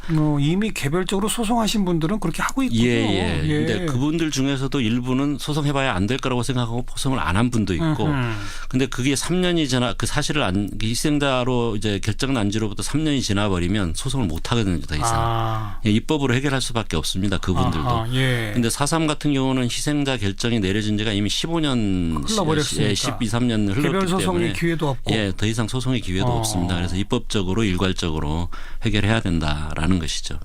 근데 그 대상자 숫자가 워낙 많아서 4.3 희생자로 인정된 분이 지금 14,000여 명인데 그중에는 생존 피해자도 희생자로 돼 있습니다. 그래서 14,000, 5,000명 가까이 이제 된다라고 볼 수 있습니다. 네. 네. 그래요. 그 최근에 보니까 이 제주 4.3 영상 릴레이 캠페인이라는 게 있더라고요. 이게 제주 4.3 이거 다 되새겨야 한다, 법 재개정해야 한다, 뭐 이런 캠페인 있잖아요. 근데 자유한국당 홍준표 대표도 이 캠페인에 참여하셨더라고요. 그러면 지금 여야가 다 동의하는 거 아닙니까? 예, 크게 보면 그 홍준표 대표가 저희들이 각 정당 대표들한테 그 캠페인에 동참해 줄 것을 그 요청드리는 공문을 보냈는데 홍준표 대표님 가장 그 당정 대표들 중에서는 가장 먼저 이렇게 왔습니다. 그분들 외에도 뭐 안성기 영화 배우라든가 문소리 배우라든가 아니면 각 지방자치 단체장들도 서울시장님을 비롯해서 다 참여하고 계신데 정당 대표 중에서는 제일 먼저 왔어요. 반가운 일이죠. 예, 매우 반가운 일입니다. 그러니까 이제 여야가 다 합의하고 있는 거잖아요. 예, 근데 왜 안 됩니까? 큰 틀에서는 합의를 하고 있는데 구체적인 이제 보상이나 이런 부분으로 들어갔을 때 조금 이제 의견들이 있을 수 있는 것 같고요. 저희 4.3뿐만 아니라 전체 민간인 희생 부분들에 대해서 어떻게 해야 될 거냐라는 데 대한 어떤 방침이라든가 원칙 이런 게 좀 수립돼야 되는 과정이 있습니다. 하긴 4.3 희생자를 따지면 또 보도연맹 사건으로 희생된 전국에 계신 분들 거의 뭐 같은 경우라고 볼 수 있으니까. 비슷한 경우라고 볼 수 있죠. 근데 이제 큰 원칙은 이미 아까 말씀드렸듯이 이제 개별 보상을 해주는 것이 사법부에서도 이미 그 진행되고 있기 때문에 저희들은 이제 그 순서가 아직 이제 한국전쟁 그 보도연맹이나 이런 거는 조사가 충분히 이루어질 게 아직 많이 남았습니다. 근데 4.3은 이미 먼저 이제 조사가 이루어졌기 때문에 4.3부터 이제 특별법을 개정해서 먼저 이제 보상 절차를 밟아나가지 않겠나 이렇게 보고 있는 것이고요. 뭐 어떻게든 매듭을 지어야죠. 그렇죠. 우리 박찬식 운영위원장 제주도 출신이시고 정치학자이시고 빨간 동백꽃이 제주 4.3의 상징이라고 그러지 않습니까? 제주 4.3 이런 사건이다 역사적으로. 이건 우리가 되새기고 매듭을 지어야 할 이유는 이거다. 좀 정리해서 마지막 말씀 주시면. 일단 우리가 이제 국가라고 하는 거죠. 국가가 어떤 폭력 혹은 이 권력을 집중하고 있다라고 하는 것은 그 권력을 제대로 써야 된다. 우리 막스 베버라는 학자가 국가 권력을 잡는다는 것, 정치를 한다는 것은 악마와 손을 잡는 것이다 이렇게 얘기를 했거든요. 네. 그만큼 국가 권력에 대해서는 더 철저하게 민주적인 통제, 인권 기준에 대한 통제 이런 게 이루어져야 되는데 그렇죠. 우리가 이제 4.3이나 이런 경우들은 이제 그것이 우리가 이루어지지 않은 경우고 4.3을 성찰하고 다시 돌아본다는 것은 결국 우리나라가 제대로 된 어떤 민주주의 국가, 인권이 살아있는 나라로 가는 예. 중요한 어떤 그 전기가 된다 이렇게 보고 있고요. 예. 또 그런 4.3의 교훈과 어떤 정신을 되새기는 것이 우리 평화, 인권, 통일의 길을 앞당기는데 중요한 어떤 국민적인 의지를 모으는 것이기도 하다 이렇게 생각을 합니다. 그렇죠. 자, 이제 조금 있으면 바로 그 70주년이 다가오니까 차제에 국회에서의 뭐 법 재개정 문제라든지 빨리 좀 속도를 낼 수 있기를 같이 응원하도록 하겠습니다. 네. 저희도 행사만 간단하게 저희들이 이번에는 그동안은 제주도에서만 주로 행사가 이루어졌는데 이번 캠페인 제목도 제주 4.3은 대한민국의 역사입니다라는 예. 것입니다. 그래서 이것이 저희도만이 사건이 아니라 우리 국민 모두가 알고 함께 해야 될 사건이다라는 것으로 해서 전국적으로 이번에는 행사를 하고 있습니다. 예. 그래서 4월 3일부터 광화문에 이제 분향소도 설치되고 대한민국 역사박물관에서 이제 전시도 4.3 특별 전도 이제 2달 동안 열립니다. 예. 그리고 4월 7일에는 이제 광화문에서 전국에서 같이 모여가지고 국민문화제도 열 예정입니다. 그래서 국민 여러분들의 많은 관심과 또 참여를 부탁드립니다. 광화문 광장에서 이런 게 열리는 건 처음입니까? 처음입니다. 예. 알겠습니다. 많은 분들 참여하시기 또 바라고요. 예. 네, 오늘 고맙습니다. 예, 고맙습니다. 제주 4.3 제70주년 범국민위원회 박찬식 운영위원장이었습니다. 네, 사운드 오브 뉴스로 이어가죠. 김민아 기자 어서 오세요. 안녕하세요. 들어볼 소리는요? 오늘 아침 CBS 김현정의 뉴스쇼에 정두원 전 의원이 나와서 이 경천 동지할 일 이 얘기를 또 했는데요. 예. 이 소리를 같이 들어보시죠. 에르메스 가방인지는 그 당시 몰랐고 명품백에 3만 불을 넣어서 줬다. 근데 그거를 가지고 그냥 차에다 처박아 놓고 있다가 예. 이제 2달 만에 뭐 조금 얘기가 들리니까 돌려줬다. 이제 이렇게 제가 확인한 거죠. 이제 그게 보도를 나가면 지금하고는 감이 다릅니다. 그 당시에 예. 경선이 끝나고 대선 와중인데 예. 후보 부인이 명품백에 3만 불을 돈 걸 받았다, 들은 걸 받았다 하면은 진짜 그건 뒤집어지죠. 선거판이죠. 선거판이 완전 흔들리죠. 그래서 제가 이제 이건 등에서 식은땀이 나더라고요, 정말. 그래서 예, 이제 예. 그 여자를 붙잡고 사통사정을 하고 원하는 게 뭐냐. 예. 그랬더니 이제 자기 뭐 사업 도와달라. 그리고 자기가 MB 캠프에서 못 받은 돈이 있다. 뭐 9천만 원 일을 했는데 5천만 원밖에 못 받았다. 정권 잡으면 예. 확실시되니까 자기 이제 일을 몰아서 도와달라. 네, 뭐 어제도 전해드린 뉴스지만 워낙 화제니까 다시 한번 정리해보죠. 2007년 대선 직전에 미국에 있는 사업가가 김유록 여사에게 명품백을 전달했고 이걸 비밀로 이후에 협박을 하려 했다 이 얘기고요. 정두원 전 의원 등의 캠프 인사가 뒤이어서 이걸 확인을 해서 사비를 들여서 언론 보도를 막았고 이후에 또 편의도 봐주기로 각서까지 써줬다라는 내용입니다. 네. 정두원 전 의원은 당시 가방 안에 3만 달러가 들어있었던 것으로 전해들었다 이렇게 얘기를 하고 있는데 당시에 가방 전달할 때 같이 있었던 사람들은 이 안에 돈은 들어있지 않았다 이렇게 얘기를 하고 있다고 하네요. 네, MB 측은 이것도 정치보복이다 이렇게 주장하고 있죠. 어제 김영우 자유한국당 의원 같은 경우에 김유록 여사 얘기 자꾸 나오는 것은 검찰의 창피주기식 수사다라면서 과거에 권양숙 여사 논두렁 시계 이런 거랑 비슷한 거 아니냐 이렇게 얘기를 하고 있거든요. 근데 이 명품백 얘기는 정두원 전 의원이나 당시 가방 받을 때 동석했던 사람들의 주장과 증언 이런 게 이제 언론에 보도되는 것이고 예. 논두렁 시계 얘기는 검찰 수사 내용이 흘러나온 거 아니었습니까? 이게 책임 소재를 놓고 당시에 검찰과 국정원이 서로 책임 전가를 하고 뭐 그랬기 때문에 두 상황이 이제 본질적으로 다르다 이렇게 봐야 되겠죠. 그 김윤옥 여사는 다스의 법인카드를 썼다는 의혹도 제기가 됐죠. 1995년경부터 2007년까지 약 4억 원 정도 개인적으로 썼다라는 게 검찰 수사 내용인데요. 당연히 김유록 여사는 다스에 아무런 직함도 없고 소속이 되어 있는 것도 아니었기 때문에 결국 이 대목은 이명박 전 대통령이 다스 실소유주라는 걸 입증하는 것으로 그렇게 받아들여지고 있습니다. 2006년에서 2007년 사이에 비자금 조성이나 법인카드 사용이 중단이 된 것에 대해서는 대선을 앞두고 다스와 이명박 전 대통령의 관계가 드러나지 않도록 실질적인 증거인멸을 한 것이다. 검찰이 이렇게 보고 있다는 것이죠. 예. 검찰은 그 구속영장 청구영장을 보면 다스의 비자금이 이명박 전 대통령의 정치적 종잣돈이 됐다 이렇게 보고 있다는 거죠? 그렇습니다. 아시다시피 다스는 1985년에 설립됐는데 당시에 이명박 전 대통령이 하청업체와 현대건설 회장을 동시에 할 경우에 이해충돌 문제가 생기니까 이거 우려해서 이제 처남 김재정 씨를 내세운 게 이런 이제 그 차명 관리의 시작이라는 거죠. 예. 이후에 1995년에 유상증자를 하면서 문제의 도곡동 땅 매각대금 일부가 이제 들어간 거고 이때 형인 이상은 씨 명의가 주주명부에 올라가게 됐다라는 겁니다. 네. 이후에 이명박 전 대통령은 다스 돈을 쌈짓돈처럼 쓰면서 서울시장 선거라든지 대선 자금 이런 데 이제 이용을 했다는 것이고요. 이후에 이제 대통령이던 2010년 8월 달에 이상은 회장 지분을 아들인 이시영 씨에게 넘기는 프로젝트까지 구상을 했고 대통령 퇴임 이후에도 다스 돈을 활용하려는 계획을 세워서 뭐 여기저기 이제 얘기를 했다. 이게 검찰의 영장 내용에 다 써 있다는 겁니다. 네. 앞서 김유령 여사 관련 내용들도 크게 보면은 다 이런 맥락 안에 포함이 된다는 거죠. 자, 다음 뉴스요. 지방선거 앞두고 자유한국당의 인물난이 심화되면서 자기들끼리 싸우는 이런 모습이 이제 보여지고 있습니다. 최근 이석연 전 법제처장에 오세훈 전 의원까지 서울시장 후보 영입이 무산되니까 일각에서 홍준표 대표가 직접 서울시장 나가야 되는 거 아니냐 이런 얘기를 하는 게 지금 문제가 되고 있는데요. 예. 홍준표 대표는 오늘 페이스북에 이런 주장에 대해서 자신이 출마하면 당이 공백이 되고 그러면 당권을 차지할 수 있다 이런 계층이 아니겠냐 이렇게 얘기를 하면서 한 줌도 안 되는 사람들이 당을 이 지경까지 만들고 반성도 안 하면서 틈만 있으면 연탄가스처럼 비집고 올라와서 당을 흔드는 거 용납할 수 없다. 지방선거 끝나고 다음 총선 때는 그들을 다 강북의 험지로 차출하겠다. 이렇게 써서 또 문제가 되고 있습니다. 다음 총선 공천 얘기까지 꺼냈다 이거죠? 그렇습니다. 근데 총선은 뭐 2년 뒤나 돼야 되고 당장 지방선거 공천 놓고도 지금 잡음이 나오죠? 최근에 홍준표 지도부가 전략공천 대상 지역 쭉 발표를 했는데 여기 이제 부산시장도 포함이 돼 있죠. 여기에 대해서 이종혁 전 의원이 탈당을 선언하고 무소속 출마를 강행하겠다 이 주장을 하고 있는데요.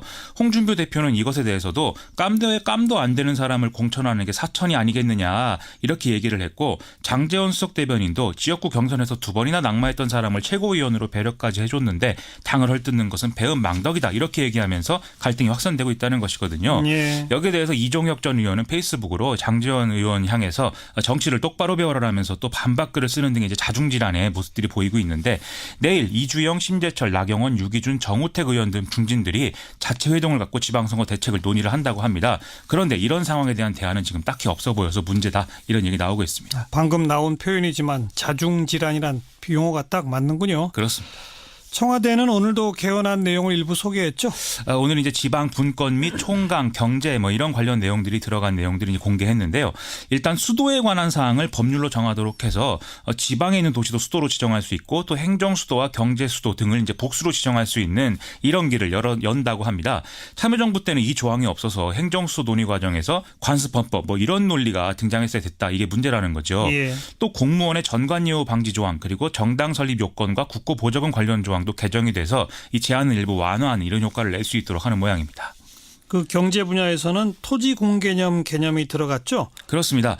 원래 현행 헌법도 이 토지 공개념의 일부 부분이 이제 해석상 인정이 되고 있는 상황이긴 한데요. 하지만 이 토지 공개념 내용 자체를 적시하도록 해서 좀 더 나아간 그런 해석이 가능하도록 하는 거죠. 이걸 갖고 뭐 좌편향이다 이런 얘기 일부 야당에서 나오고 있는데 이게 이제 과거 노태우 정부 때도 고려된 바 있는 그런 내용이거든요. 그리고 지금도 이제 토지 거래 허가나 이런 걸 받아야 되는 현실이 있기 때문에 그렇게 뭐 좌편향이다 이렇게까지 평가하기는 좀 어렵지 않냐 이런 반론도 나오고 있습니다.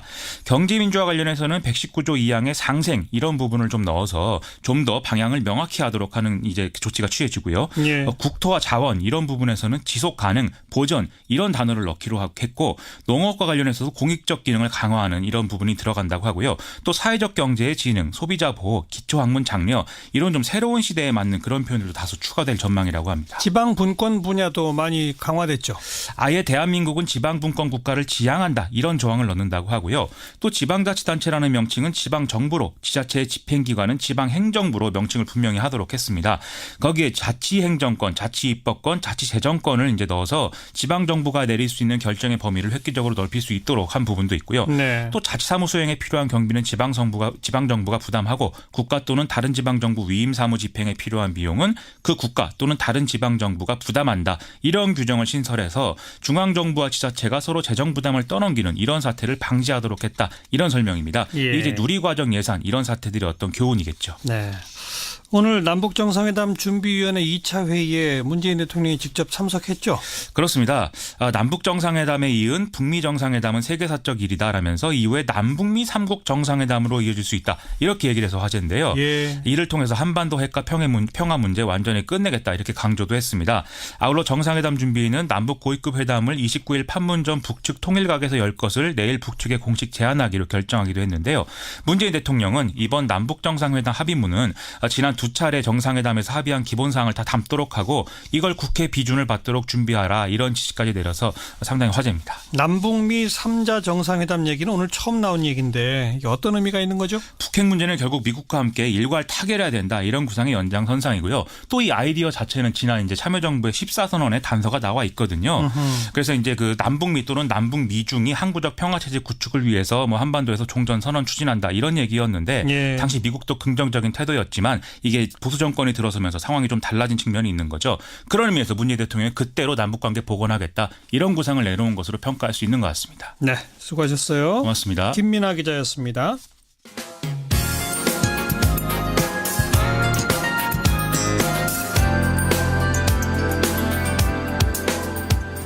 친절하고 재미있는 시사풀이 CBS 라디오 시사자키 정관용입니다.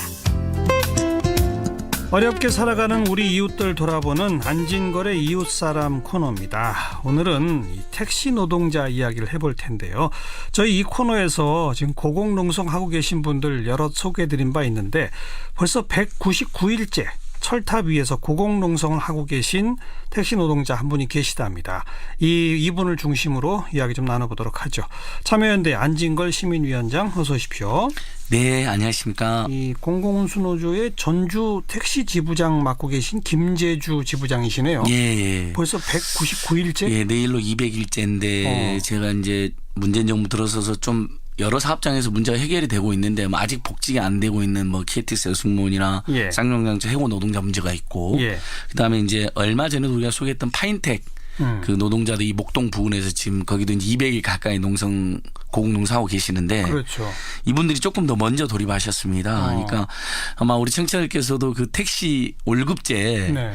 사실 월급에 대한 좀 안정적으로 일을 하실 텐데 산납금이란 거 있다는 거 다 들어보셨을 거예요. 예. 하루에 어쨌든 14만 원 안팎은 무조건 채워주고 나머지로 급여를 받는 그렇죠. 시스템이 대부분이다 보니까 법에서는 사실 1997년도부터 수익을 다 산납금을 하고 나머지를 가져가는 게 아니라 수익을 전액 회사에 낸 다음에 거기서 월급으로 이렇게 지급하는 시스템을 해라라고 법은 1997년도 이미 개정됐습니다. 네. 여객자동차 운송사업법 21조에 그렇게 나와 있거든요. 전액 받아서 관리해라고. 근데 이게 현실에서는 안 되는 거죠. 예. 법인 택시도 개인 택시도 과잉이고 법인 택시도 좀 과잉이거든요. 그러다 보니까 회사들도 어렵다라는 핑계를 대면서 또 지자체에서 택시금 오르면 산납금도 올려버리고. 그러니까 당연히 이제 그 산납금 오른 만큼 기사 월급으로 연결이 안 됩니다. 근데 산납금 14만 원 내고 나머지를 수익을 거둬야 되니까 당연히 승차 거부, 과속, 손님 하나라도 더 받기 위한 이런 그렇게 되죠. 이렇게 되는 거잖아요. 결국은 그러니까 승객한테 안 좋은 거잖아요. 결국은 보니까 전주만 해도요. 지금 농성하고 계시는 법인 택시의 사고율이 개인 택시보다 4배가 높습니다. 아이고. 그러니까 과속해야 되고 아무래도 한 푼이라도 더 벌어야 되니까 그렇게 해서도 산납금 14만 원 내고 12시간 일해도 실제 수입이 한 달에 120만 140만 원밖에 안 되는 기사님들이 수두룩하다는 거예요. 그러니까 그러려면 더더욱이나 손님 하나라도 더 받아야 되고 과속해야 되잖아요. 맞습니다. 이러면 사고 더 나고 기사님도 힘들고 그러니까 손님들도 힘들고. 말씀하신 것처럼 벌써 20년 전에 그 법이 그렇게 바뀌고 뭐 택시 완전 월급제 하자 뭐 떠들썩했던 게 워낙 여러 번이라 저희들도 방송 몇 번 했었어요. 근데도 일반 그 국민들께서는 그 문제는 대충 다 끝난 거 아닌가 이렇게 생각했는데 그게 아니로군요. 아직도 여전히 다 100%는 아니겠지만 일부 지자체나 일부 택시회사는 노력을 하고 있지만 전체적으로는 산납금이 기본 아직도 유지되고 있습니다. 자, 지금 199일째 고공농성하고 계신 분 목소리부터 좀 먼저 듣겠습니다. 네. 김재주 지부장님 안녕하세요. 예, 안녕하십니까. 예, 거기 지금도 혹시 눈 와요? 눈은 그쳤습니다. 다행이네요. 근데 200일 내일이면 200일이라고요? 예, 그렇습니다. 그럼 이 추운 겨울을 그 위에서 계속 나신 거네요? 예. 정확히 지금 어디 계신 거죠? 제 저희가 지금 전주시청 그 조명탑이 있습니다. 예. 저 잔디광장 앞에 예. 조명탑이 있는데 지금 그 조명탑에 올라와 있습니다. 예. 혼자서요? 예. 이 추위 어떻게 견디셨어요? 뭐 추위는 각오하고 올라온 거고, 예. 이제 침낭이나 이런 걸로 똘똘 싸매고 견뎠습니다. 아유, 무슨 그래도 천막 같은 거라도 좀 칠 수 있는 공간이 있습니까? 그 천막 같은 걸 칠 수 있는 공간이 없었고요. 아하. 없었는데 제가 그 밑에서 좀 잠만 잘 수 있는 공간을 만들어 가지고 예. 올라와 가지고 여기 매달은 거예요. 네. 네. 자, 택시 기사 일하신 지는 얼마나 되셨어요? 제가 2005년도에 시작을 했습니다. 예. 그 전에 이제 조금씩 했었고, 예. 본격적으로 한 지가 2005년 5월부터 시작을 했습니다. 네. 고공농성을 시작하신 이유는요? 이유는 전주에서 저희가 4년 투쟁을 진행했습니다. 천막농성과 출투 이렇게 해서 예. 600일이 넘게 출투를 하면서 예. 천막농성과 하면서 노사정이 합의를 해서 예. 전액관리를 실시하겠다라고 예. 이제 이렇게 해가지고 투쟁을 잠깐 멈춘 적이 있었습니다. 예. 그게 뭐냐면은 노사정이 합의를 해서 네. 외부 기관의 용역을 맡겨서 임금 표준안을 만들어서 그것을 실시를 하겠다. 예. 그렇게 했는데 예. 임금 표준안이 4월 27일 날 외부 기관에서 만들어서 나왔습니다. 작년 4월 27일. 예, 그렇죠. 예. 그런데 그 용역 표준안을 사업주가 반대한다는 이유로 그것을 전주시청에서 받지 않고 또 다른 표준안을 하나를 더 만들어라. 예. 쉽게 얘기하면 이제 사업주 입맛에 맞는 표준안을 만들어라. 그게 표준안이 나왔는데 네. 그게 도로 산악금제고 노동조합 측에서는 우리가 받아들일 수 없는 도로 산악금제 표준안 같으면은 굳이 우리가 여지껏 투쟁해야 할 이유도 없고 저력관리에 요구해야 할 이유도 없다. 그렇죠. 예. 그래서 4월 27일 그 표준안을 가지고 전액관리를 실시하고 완전월급제가 되게끔 실시해주라. 그렇게 했음에도 불구하고 계속 전주시청에서는 시간 끌기로 이렇게 딜레이만 시키고 해서 제가 9월 4일 날 고공농성을 시작한 겁니다. 그 시가 결정만 하면 할 수 있는 겁니까, 그거는? 네, 그러죠. 시가 뭐냐면 택시는 각 지자체에 이임이 돼 있습니다. 지도, 감독, 처벌 기관이. 그렇죠. 요금도 지자체별로 다르고 그렇죠. 예, 그렇습니다. 그래서 전주시청에서 시장이 딱 결정만 하면 이것은 얼마든지 실시할 수 있는 것인데. 할 수 있는데 지금 계속 시간 끌고 안 하고 있다. 그러죠. 그럼 지금 전주 시내에 있는 법인 택시, 회사 택시는 지금 전부 옛날식 산악금제를 그대로 하고 있는 겁니까? 예, 그렇습니다. 산악금제로 하고 있고, 우리 조합원이 있는데 한 군데가 전액관리제를 하고 있는데, 쉽게 얘기하면 상대 노동조합이 전액관리제 무늬만 전액관리제인 임단협을 찍어놓고 그것으로 지금 실시를 하고 있습니다. 그래서 저희는 일을 해도 죽어라고 일을 해도 10만 원 아니면 마이너스 임금 이렇게 지금 지급을 받고 있습니다. 마이너스 임금도 있어요? 저희가 소정 근로시간이라는 것을 정해놓고 소정 근로시간은 4시간, 5시간을 정해놓고 실질적인 기준금이라고 해서 정해놓은 것이 13만 원, 14만 원 이렇게 정해놓고 그러면 10시간에서 16시간 이렇게 일을 해야만이 채울 수 있는 금액인데 채울 수 있는 금액을 정해놓고 이렇게 하니까 저희는 이렇게 해도 임금 못 받고 저렇게 해도 임금을 못 받는데 그러면 우리는 소정 근로시간만 하겠다. 이렇게 하면은 기준금에서 미달이 될 거 아닙니까? 그렇죠. 기준금에서 미달이 되면 임금에서 공제를 하는 거예요. 그런 게 마이너스 임금이 될 수밖에 없어요. 자, 그러면 돈을 토해내야 됩니까, 회사에다? 그러죠. 네. 전주만의 문제가 아니죠. 사실 전국적으로 대동소이하죠. 그렇죠. 전국적으로 다 문제고 저희 그 공공운송노조 택시지부가 있는 데는 예. 지금 전체가 다 그 시청을 향해서 전액 관리 실시하라고 지금 투쟁을 지금 진행하고 있습니다. 예. 그래 언제까지 계실 겁니까? 저는 사실 저기 여기로 올라올 때는 반드시 이 전액 관리제가 실시가 되어야 내려갈 수 있다. 그렇지 않고는 내가 차라리 여기서 죽는 한이 있어도 이 부분에 대해서는 법을 분명히 지켜야 되고 법대로 실시를 안 하면 저는 이곳에서 내려갈 수가 없다. 이렇게 못 받고 또 뭐 우리 동지들이나 시청을 향해서도 반드시 이것이 실시가 안 되면 저는 여기서 죽는 한이 있어도 안 내려가겠다. 이제 이렇게 지금 하고 있는 중입니다. 저 또한 이것이 실시가 안 되면 실시가 될 때까지는 저도 여기서 안 내려가려고 지금 그렇게 하고 있습니다. 하루빨리 해결돼서 빨리 좀 내려오시기 정말 바라겠습니다. 예, 고맙습니다. 고맙습니다. 예, 감사합니다. 공공운수노조 김재주 택시지부장이셨습니다. 안진걸 위원장. 게다가 지금 쭉 말씀하신 것처럼 각 시도지사나 또 뭐 시청 이런 그 지자체 단위에서 결정할 수 있는 권한이 있다는 거 아니겠습니까? 근데 고용노동부의 그 임금 공제 지침이라고 하는 그렇습니다. 것도 문제가 된다는데 그건 뭐예요? 그러니까 아까 말씀드린 것처럼 아예 산학금을 완전히 떼고 나머지만 받아가라고 하는 회사들이 있습니다. 그게 옛날식 산학금제죠. 그렇죠. 아주 잘 알린 산학금인데 그것이 어쨌든 불법이잖아요. 그러니까 단속을 간간히 한단 말이죠. 저희는 전면적으로 단속해서 아예 못하게 해야 된다 하지만 회사 택시 눈치를 보는 거예요. 또 그러다 보니까 변형된 안으로 일단은 임금은 최저임금상으로 배정을 해갖고 주는 척은 합니다. 방금 우리 김재주 주병님이 이야기한 것처럼.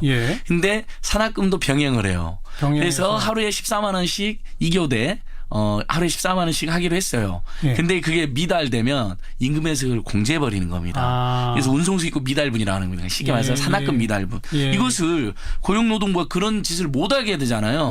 최저임금이나 임금에서 빼가는 거잖아요. 일종의 수탈해 가는 건데 못하게 해야 되는데 택시 운송생 미달분에 대한 임금공제 택시의 특수한 근무 형태가 고려된 임금 정상 형태이기 때문에 또 많이 관리가 되어 있기 때문에 그 부분은 개별근로자하고 상당한 동의가 되어 있는 거라는 희한한 해석을 함으로써 근로기준법이 정한 임금 전액지불의 원칙을 위반하고 있는 것이죠. 그럼 이건 말만 전액관리제지? 그러니까 옛날식 산학금이 사실상 편법적으로 거의 대다수 지금 법인 택시에서 이루어져 있다고 보시면 될 것 같습니다. 그걸 고용노동부가 회사 택시들이 어렵다라는 사정을 그리고 개별 노동자들이나 또는 이제 일부 흔히 말하는 옛날 표현식으로 하면 어영노조나 친사업자 측 노조들이 많이 있지 않습니까? 택시 쪽은 좀 많은 걸로 평가를 받거든요. 그분들이 이렇게 동의를 해줬기 때문에 이 법이 아니다 이렇게 해버리는 겁니다. 그런데 국토교통부하고 고용노동부가 나서가지고 산학금은 완전 불법이니까 무조건 운송수입 전액관리를 한 다음에 그래서 월급을 줘라. 그러면 사실 회사 택시는 그게 싫은 거예요. 산학금 외에 산학금 딱 받던 거에서 월급을 먼저 줘야 되기 때문에 산학금으로 이루었던 수익이 줄어들 수가 있잖아요. 그다음에 조금 어려운 회사 입장에서는 또 완전 월급제일 때 최저임금을 못 줘갖고 생기는 리스크도 싫은 거죠. 그런 이해관계로 계속 로비도 하고 어떤 개혁에 저항도 하면서 애꿎은 피해는 택시자들만 본다. 그래서 승객들도 이제 알아버렸어요. 택시 요금 오른다. 이제 서울시에서 얼마 뭐 오른다는 이야기 하셨잖아요. 그럼 댓글이 다 그래요. 시민들 반응이. 이거 올라서 기사님들 최고 개선이면 좋겠지만 산학금 또 올려가지고 기사님들은 오히려 더 힘들어지는 거 아니냐. 왜냐하면 이제 택시 요금 오르면 손님이 줄어들 수가 있거든요. 그러니까 택시 요금 인상이 필요하다는 거 알면서도 기사님들, 법인 택시 기사님들도 그렇고 시민들도 굉장히 씁쓸한 것이죠. 보통 그 조금 아까 언급하신 것처럼 2교대로들 일하시죠? 2교대로 12시간씩. 하루 12시간 일하시고 하루는 쉬시고. 그렇죠. 보통 그렇게 하시잖아요. 그렇게 따지면 사실 일반적으로 보면 하루 6시간 정도 를 30일 동안 하신다 이렇게 볼 수 있는 거지 않습니까? 아니 거의 근데 실제로는 날마다 2개월을 하신다고 봐야죠. 아, 그렇게 해서 26일 만근을 거의 하십니다. 예. 예. 한 12시간 풀로 해도 산학금이 못 차는 경우가 있으니까 최저임금 받아봐 운송수급 미달분을 떼니까 110만 130만 원 월급이 되는 겁니다. 네. 물론 경우에 따라서는 그보다 더 받는 분도 있죠 당연히. 그리고 상대적으로 또 버스 기사님들은 처우가 예전보다 많이 개선됐다고 지금 준공영제가 된 후에 평가를 받고 버스 있거든요. 기사들은 좋아졌는데 택시는 무슨 택시 발전법도 만들어지고 뭐 맨날 대책 세운다고 하지만 여전히 굉장히 현장에서 택시와 관련된 방송을 제가 한번 하잖아요. 그럼 기사님들이 실제 댓글을 엄청 많이 보내주십니다. 예. 그 제보라든지. 예. 시원하게 해줬다. 근데 현장에서는 안 고쳐진다.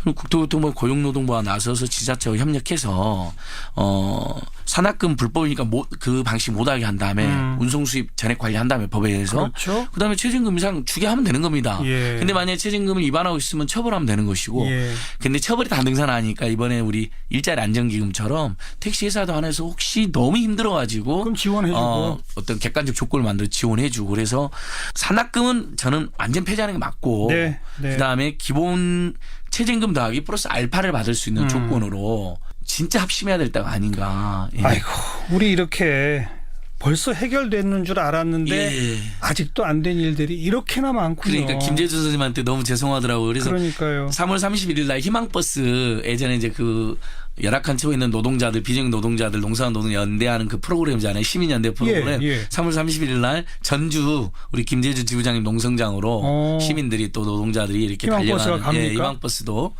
지금 기획이 되고 있고요. 그분 되게 많은 분들이. 네. 그다음에 법인 택시가 10만 대가 넘습니다. 그렇죠. 그러니까 정말 많은 분들이 여기서 일부 과잉돼 있긴 하지만 일을 하고 계시는 거거든요. 네. 그러니까 이분들이 행복하고 안전, 재밌게 신나게 일해야지 우리도 택시 탔을 때 예. 편안하고 건강하고 안전한 거거든요. 예. 우선 정부 고용노동부가 좀 입장 바꿔야 될 것 같고요. 그 고용노동 지침부터 제일 먼저 폐기해야 될 것 같습니다. 네. 오늘 여기까지 수고하셨습니다. 예, 고맙습니다. 참여연대 안진걸 시민위원장이었습니다. 시사잡기 오늘 여기까지입니다. 내일 다시 뵙죠. 안녕히 계십시오. 여러분 안녕하십니까? 정관용입니다. 미투 운동이 뜨겁지만 TV는 여전합니다. TV 드라마 또 예능 프로그램 지금도 이 성희롱, 성추행 이런 성폭력이 당연한 것처럼 그려지고 여성 비하가 다반사다 이런 지적인데요. 잠시 후에 서울 YWCA 황경희 간사의 설명 들어보겠고요. 대통령의 개헌안 오늘은 총강, 경제, 지방분권 관련 사항들이 발표됐죠. 자, 각 정당의 개헌에 관한 입장 차례로 듣고 있습니다. 오늘은 정의당의 목소리 이정미 대표로부터 듣겠습니다. 7시 5분 시작되는 2부 70주년을 맞는 제주 4.3 이야기 준비했습니다. 특별법 재개정 등 이 시급한 과제가 많은데요. 제주 4.3 70주년 범국민위원회 박찬식 운영위원장 초대해서 이야기 듣겠고요. 어려운 이웃들 돌아보는 안진걸의 이웃사람, 지금 철탑 위에서 무려 200일 가까이 고공농성을 하고 있는 택시 노동자가 계시네요. 그 이야기 전해드리겠습니다. 잠깐 광고 듣고 시작하죠. 저희 시사자키 지난 월요일부터 개헌 문제에 대한 각 당의 입장 차례로 듣고 있죠. 더불어민주당, 바른정당 들어봤고요. 오늘은 정의당의 목소리 듣습니다. 이정미 대표 안녕하세요. 네, 안녕하세요. 네. 먼저 어제, 오늘 그리고 내일까지 3일 동안 청와대가 개헌안 설명을 하고 26일 날 발의를 하겠다라고 하는 이 움직임 어떻게 보고 계세요? 일단 대통령 개헌안 한 3분의 2 정도 발표된 내용을 보면 네. 정말 참 30년 만에 우리 국민들한테 이렇게 좋은 헌법을 가져다 줄 수 있으면 좋겠다는 생각을 합니다. 예. 근데 중요한 것은 헌법 내용이 잘 만들어져도 이것이 결국 통과가 되지 않으면 아무 소용이 없는 것 그렇죠. 아닙니까? 예. 그래서 결과적으로 국회에서 대통령이 내놓은 이 개헌안을 받아서 이제 국회에서는 어떤 합의를 이룰 것인가에 대한 논의를 예. 치열하게 해야 되고 예. 이번 개헌 국면이 불발되지 않도록 어떻게 해서든지 그 개헌이 이루어질 수 있도록 하는 노력, 이것이 너무 중요한 때다 이런 생각이 듭니다. 그러니까 우선 청와대가 내놓은 내용에는 찬동하신다 전반적으로.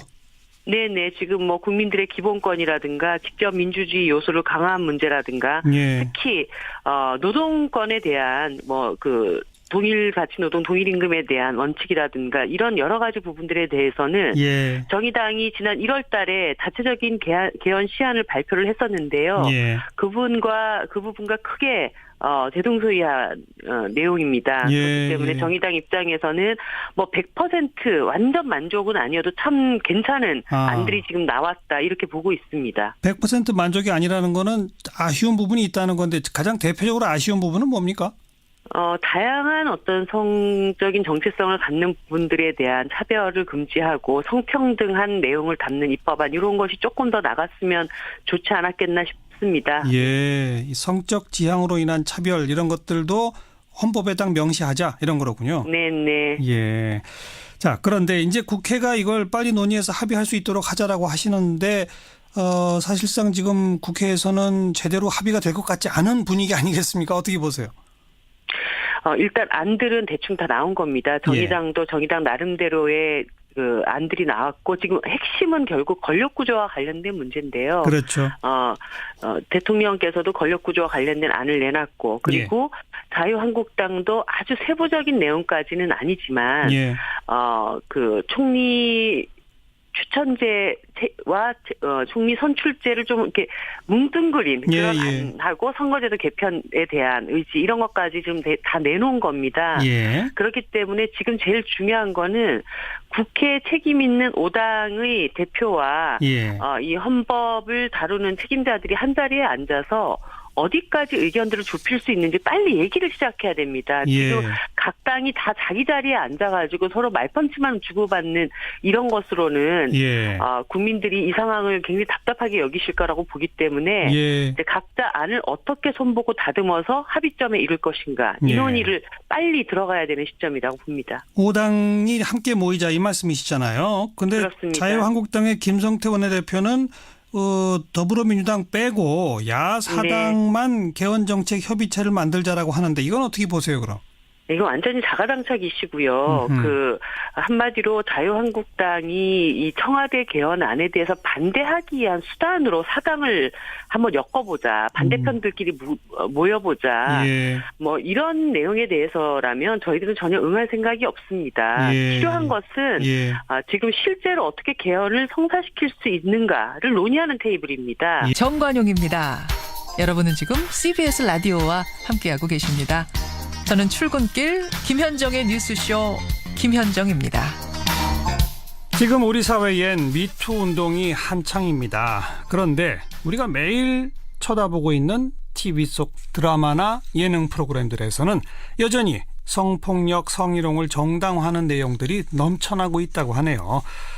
지난 2014년부터 한국양성평등교육진흥원과 함께 대중매체 양성평등 모니터링을 지금 진행해 오고 있는 서울 YWCA 황경희 간사에게 이야기를 듣겠습니다. 황 간사님 안녕하세요. 네, 안녕하세요. 예, 뭐 어떤 프로그램이 제일 심해요? 드라마, 예능 뭐 이렇게 분류별로 본다면? 아무래도 이런 성폭력이나 이런 성희롱을 정당화하는 내용은 드라마에서 은연중에 많이 나타나고 있고요. 예능 프로그램에서도 많이 보여지고 있습니다. 제일 많은 건 드라마고? 네. 구체적으로 좀 예를 몇 가지 들어주시겠어요? 실제로 MBC 왕은 사랑한다 같은 경우에는 여자 주인공한테 기스키스를 하는 장면에서 여자가 어깨를 밀면서 거부를 하는데도 그거를 무시하고 계속해서 키스를 시도하고 결국에는 이제 음악이 나오면서 그 장면이 굉장히 로맨틱해지면서 이제 여성이 이제 키스에 응하는 이런 모습을 보여줍니다. 이런 것들이 사실은 여성이 거절 의사를 분명하게 밝히고 있음에도 계속해서 스킨십을 진행하는 이런 거는 이 드라마 외에도 다른 드라마에서도 굉장히 많이 나타나는 그런 장면인 것 같습니다. 말씀하신 것처럼 드라마 속에서는 기스키스를 하는데 밀쳐냈다. 또 한다. 그런 식이 몇 번 반복되다가는 로맨틱한 음악과 함께 여성이 응한다고 지금 말씀하셨죠? 네네네. 그 얘기는 드라마를 보는 사람으로 하여금 나도 저렇게 하면 여성이 응하겠구나. 이런 식으로 유도하는 거 아닙니까? 네, 그렇습니다. 그런 오해를 불러일으킬 소지가 굉장히 많은 장면인 거죠. 그 흔히 말하는 뭐 여성이 노라고 하는 건 노가 아니다 예스다 뭐 이런 식의 네. 엄청난 사회적 혼란을 가져올 수도 있는 거 아니에요? 네, 네, 그렇습니다. 근데 그런 장면들이 빈번하게 나온다? 네, 좀 더 예를 들면 네네. MBC의 도둑놈 도둑님이라는 프로그램 드라마가 있었는데요. 예. 여기에서도 여성이 이제 계속 거절을 하는데도 남성이 매번 따라다니면서 결혼을 하자고 구애를 합니다. 예. 이런 경우에는 또 다른 방식으로 스토킹 혹은 데이트 폭력에 해당하는 내용일 수 있는데 그렇죠. 이런 것들을 계속 그냥 여과 없이 아무렇지도 않게 이렇게 방송에 나오는 이런 상황들이 있습니다. 우리가 스토킹, 데이트 폭력 이거 근절해야 된다, 처벌 강화하자 네. 막 이러고 있는데 네. 드라마에서는 매일 그런 게 또 나온다는 거죠. 네, 그렇죠. 여성의 거절을 그냥 거절로 받아들이는 게 아니고 튕기니까 내가 한 번 더, 한 번 더 이렇게 계속 하는 이런 식의 드라마 내용들이 일상에서도 계속 반영될 수 있다라고 생각이 됩니다. 그런 행동 말고 말로 성차별적인 발언이나 여성 혐오적인 그런 말 이런 것도 또 많죠? 네, 그렇죠. 그것도 좀 예를 들어주시면요. 여성 혐오적인 발언 같은 경우에는 MBC의 밥상 차리는 남자에서 여자가 늙으면 뱃살과 얼굴만 두꺼워진다더니 당신이 작부야 천박하기 싫이 이런 대사가 나옵니다. 남편이 아내에게 하는 대사였고요. 그리고 또 최근에 SBS 리턴에서는 여성 이제 불륜을 하는 여성에게 넌 변기야. 내가 싸고 싶을 때 아무 때나 싸는 변기 이런 표현을 합니다. 아이고 이건 정말 심하네요. 그렇죠. 이게 이 남성 캐릭터의 굉장히 어떤 악랄함 이런 것들을 보여주기 위한 장치로 이런 대사를 하는데 사실 이 대사를 놓고 보면은 너무나 여성 혐오적이고 굉장히 성차별적인 이런 내용들을 담고 있습니다. 예능도 이런 것들이 꽤 있어요? 네, 예능 같은 경우에는 라디오스타 같은 경우에 이제 여성 모델이 출연한 적이 있었어요. MC들이 이 여성 모델이 SNS에 자기 수영복 사진을 올린 것을 이제 사진으로 보면서 특정 부위를 이렇게 확대하는 그 손짓을 하면서 집에 가서 이렇게 하면서 봐야지라고 이런 식으로 말을 합니다. 이 특정 부위를. 그래서 굉장히 성희롱적인 발언일 수 있거든요. 근데 이런 내용들이 그냥 개그의 소재로 이렇게 사용됐던 그런 경우들이 있었고요. 그리고 믹스나인이라는 JTBC의 한 방송에서는 이게 이제 연습생들을 양현석 대표가 연습생들을 데뷔시키고 이런 프로그램인데요. 그래서 이 준비생에게 28살이다라고 말하니까 은퇴할 나이다라고 말을 하고 또 섹시하게 춤추는 연습생들을 보면서 우리 소속사 여성 가수들은 왜 나한테 이렇게 안 해주지? 이런 형태의 발언을 하기도 했습니다. 여성을 상품화하고 이런 하나의 인간이 아닌 상품처럼 대하는 이런 모습이라고 볼 수 있을 것 같습니다. 그 말씀해 주신 내용들이 보니까 직장에서 이 성폭력 예방 교육할 때 이렇게 하면 안 됩니다라고 하는 행동들을 하는 거군요. 네, 그렇습니다. 그런데 이런 프로를 만드는 제작진들도 이건 문제가 될 거라는 걸 알면서 계속 집어넣는 거 아닙니까? 글쎄요. 문제가 될 거라는 것을 알고 있을지 잘 모르겠어요. 사실은. 성평등에 대한 감수성 없이 좀 방송들을 제작하고 그거에 대한 충분한 고민 없이 이것들을 편집하고 이런 과정에서 이런 문제적인 내용들이 계속 방송에 내보내지고 있다라고 생각이 되고요. 그래서 제작진들의 이런 성평등 의식이 좀 더 많이 필요하지 않을까라고 생각을 합니다. 방송심의위원회에서 이런 거 제재 안 합니까? 규정에서도 이제 양성평등 조항이 있기는 있어요. 그래서 그 안에서도 분명하게 성폭력을 정당화하거나 불필요하게 자세히 묘사하는 거는 제재의 대상이다라고 이제 명시를 하고 있는데 이런 것들이 있음에도 그래서 저희가 계속 그 부분에 대해서 심의 요청을 하고 있는데 이렇게 문제 제기를 계속 하고 있음에도 불구하고 실제로 제재 조치가 가해진 경우는 굉장히 드문 상황입니다. 타제에 좀 엄격한 기준을 만들 필요가 있겠고 우선 그 기준을 가지고 방송사 종사자들한테 우선 교육부터 필요하겠다 이런 생각이 드는군요. 네. 자, 오늘 여기까지 들을게요. 고맙습니다. 네, 감사합니다. 서울 YWCA 황경희 간사였습니다. 윤태곤의 뉴스 사이다. 윤태곤 실장, 오늘은 사정상 전화로 연결하겠습니다. 안녕하세요. 네, 안녕하세요. 네.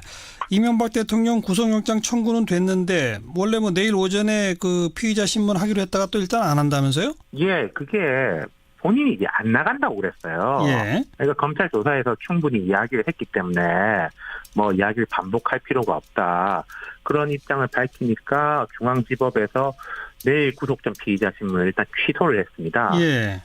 다시 나오라고 할지 아니면은 그냥 변호인만 나오는 걸로 재지정을 할지 검토하다 내일 결정한다는데 제 생각에는 이전 대통령이 한 번 안 나간다고 했는데 뭐 법원에서 한 번 더 나오라고 한다고 해서 나가겠습니까? 번복할 가능성이 없죠. 매우 낮죠. 그렇다면은 변호인만 나오는 걸로 해가지고 곧 잡힐 것 같아요. 내일은 아니더라도 뭐 오래 미룰 이유가 없는 거니까요. 예. 그렇게 되면 이제 판단은 영장 전담 판사에게도 넘어가는 건데 우리가 뭐 검찰이 구속영장 청구할 거냐 말 거냐 얘기할 때는 소위 정무적 판단 이런 얘기를 했습니다만 사법부 판사는 정무적 판단 그쪽도 하나요? 어떻게 보세요? 뭐 속마음을 제가 어떻게 알겠습니까만 검찰보다는 덜하겠죠. 그리고 이것은 뭐 법원 전체 이게 뭐 대법원에서 판단이다 이게 아니라 그 영장 전담 판사 개인의 판단이지 않습니까? 그래서 아마도 법리적 시각에 충실하지 않을까. 근데 뭐 제가 법적 문제를 구체적으로 이야기할 바는 아니지만은 박근혜 전 대통령과의 형평성, 여론 뭐 이런 것 등을 볼 때 발부 가능성을 높게들 보는 것 같아요. 그러니까 이제 검찰 같은 경우에는 뒤에 알려졌습니다만은 뭐 검찰은 구속영장 청구, 법무부는 불구속 이런 의견이 있었다고 그래요. 그러다 결국 이 청구 쪽으로 가닥이 잡혔는데 이건 부담의 문제도 있을 겁니다. 예를 들어서 이전 대통령을 불구속한다. 사람들이 검찰 비판하지 뭐 법무부 비판하겠습니까? 대체로 볼 때. 그런 점들도 이제 깔려 있었겠죠. 그래요. 그 뭐 대체적으로는 영장 발부가 될 거다라고 하는 그런 상황이고 분위기인데 발부가 되면 그때부터는 또 이제 어떻게 되는 거예요? 자, 이전 대통령 본인에 대해서 검찰이 이제 여러 번 불러서 추가 수사를 하려고 할 겁니다. 구속영장의 이유 중에 하나는 좀 수사를 편하게 하게 하는 것도 있거든요. 불러가지고. 근데 이제 봐야 알지만은 박근혜 전 대통령하고 좀 다르지 않겠어요? 적극적으로 법리 공방을 벌일 것 같아요. 예컨대 뇌물이 아니고 정치 자금이었다.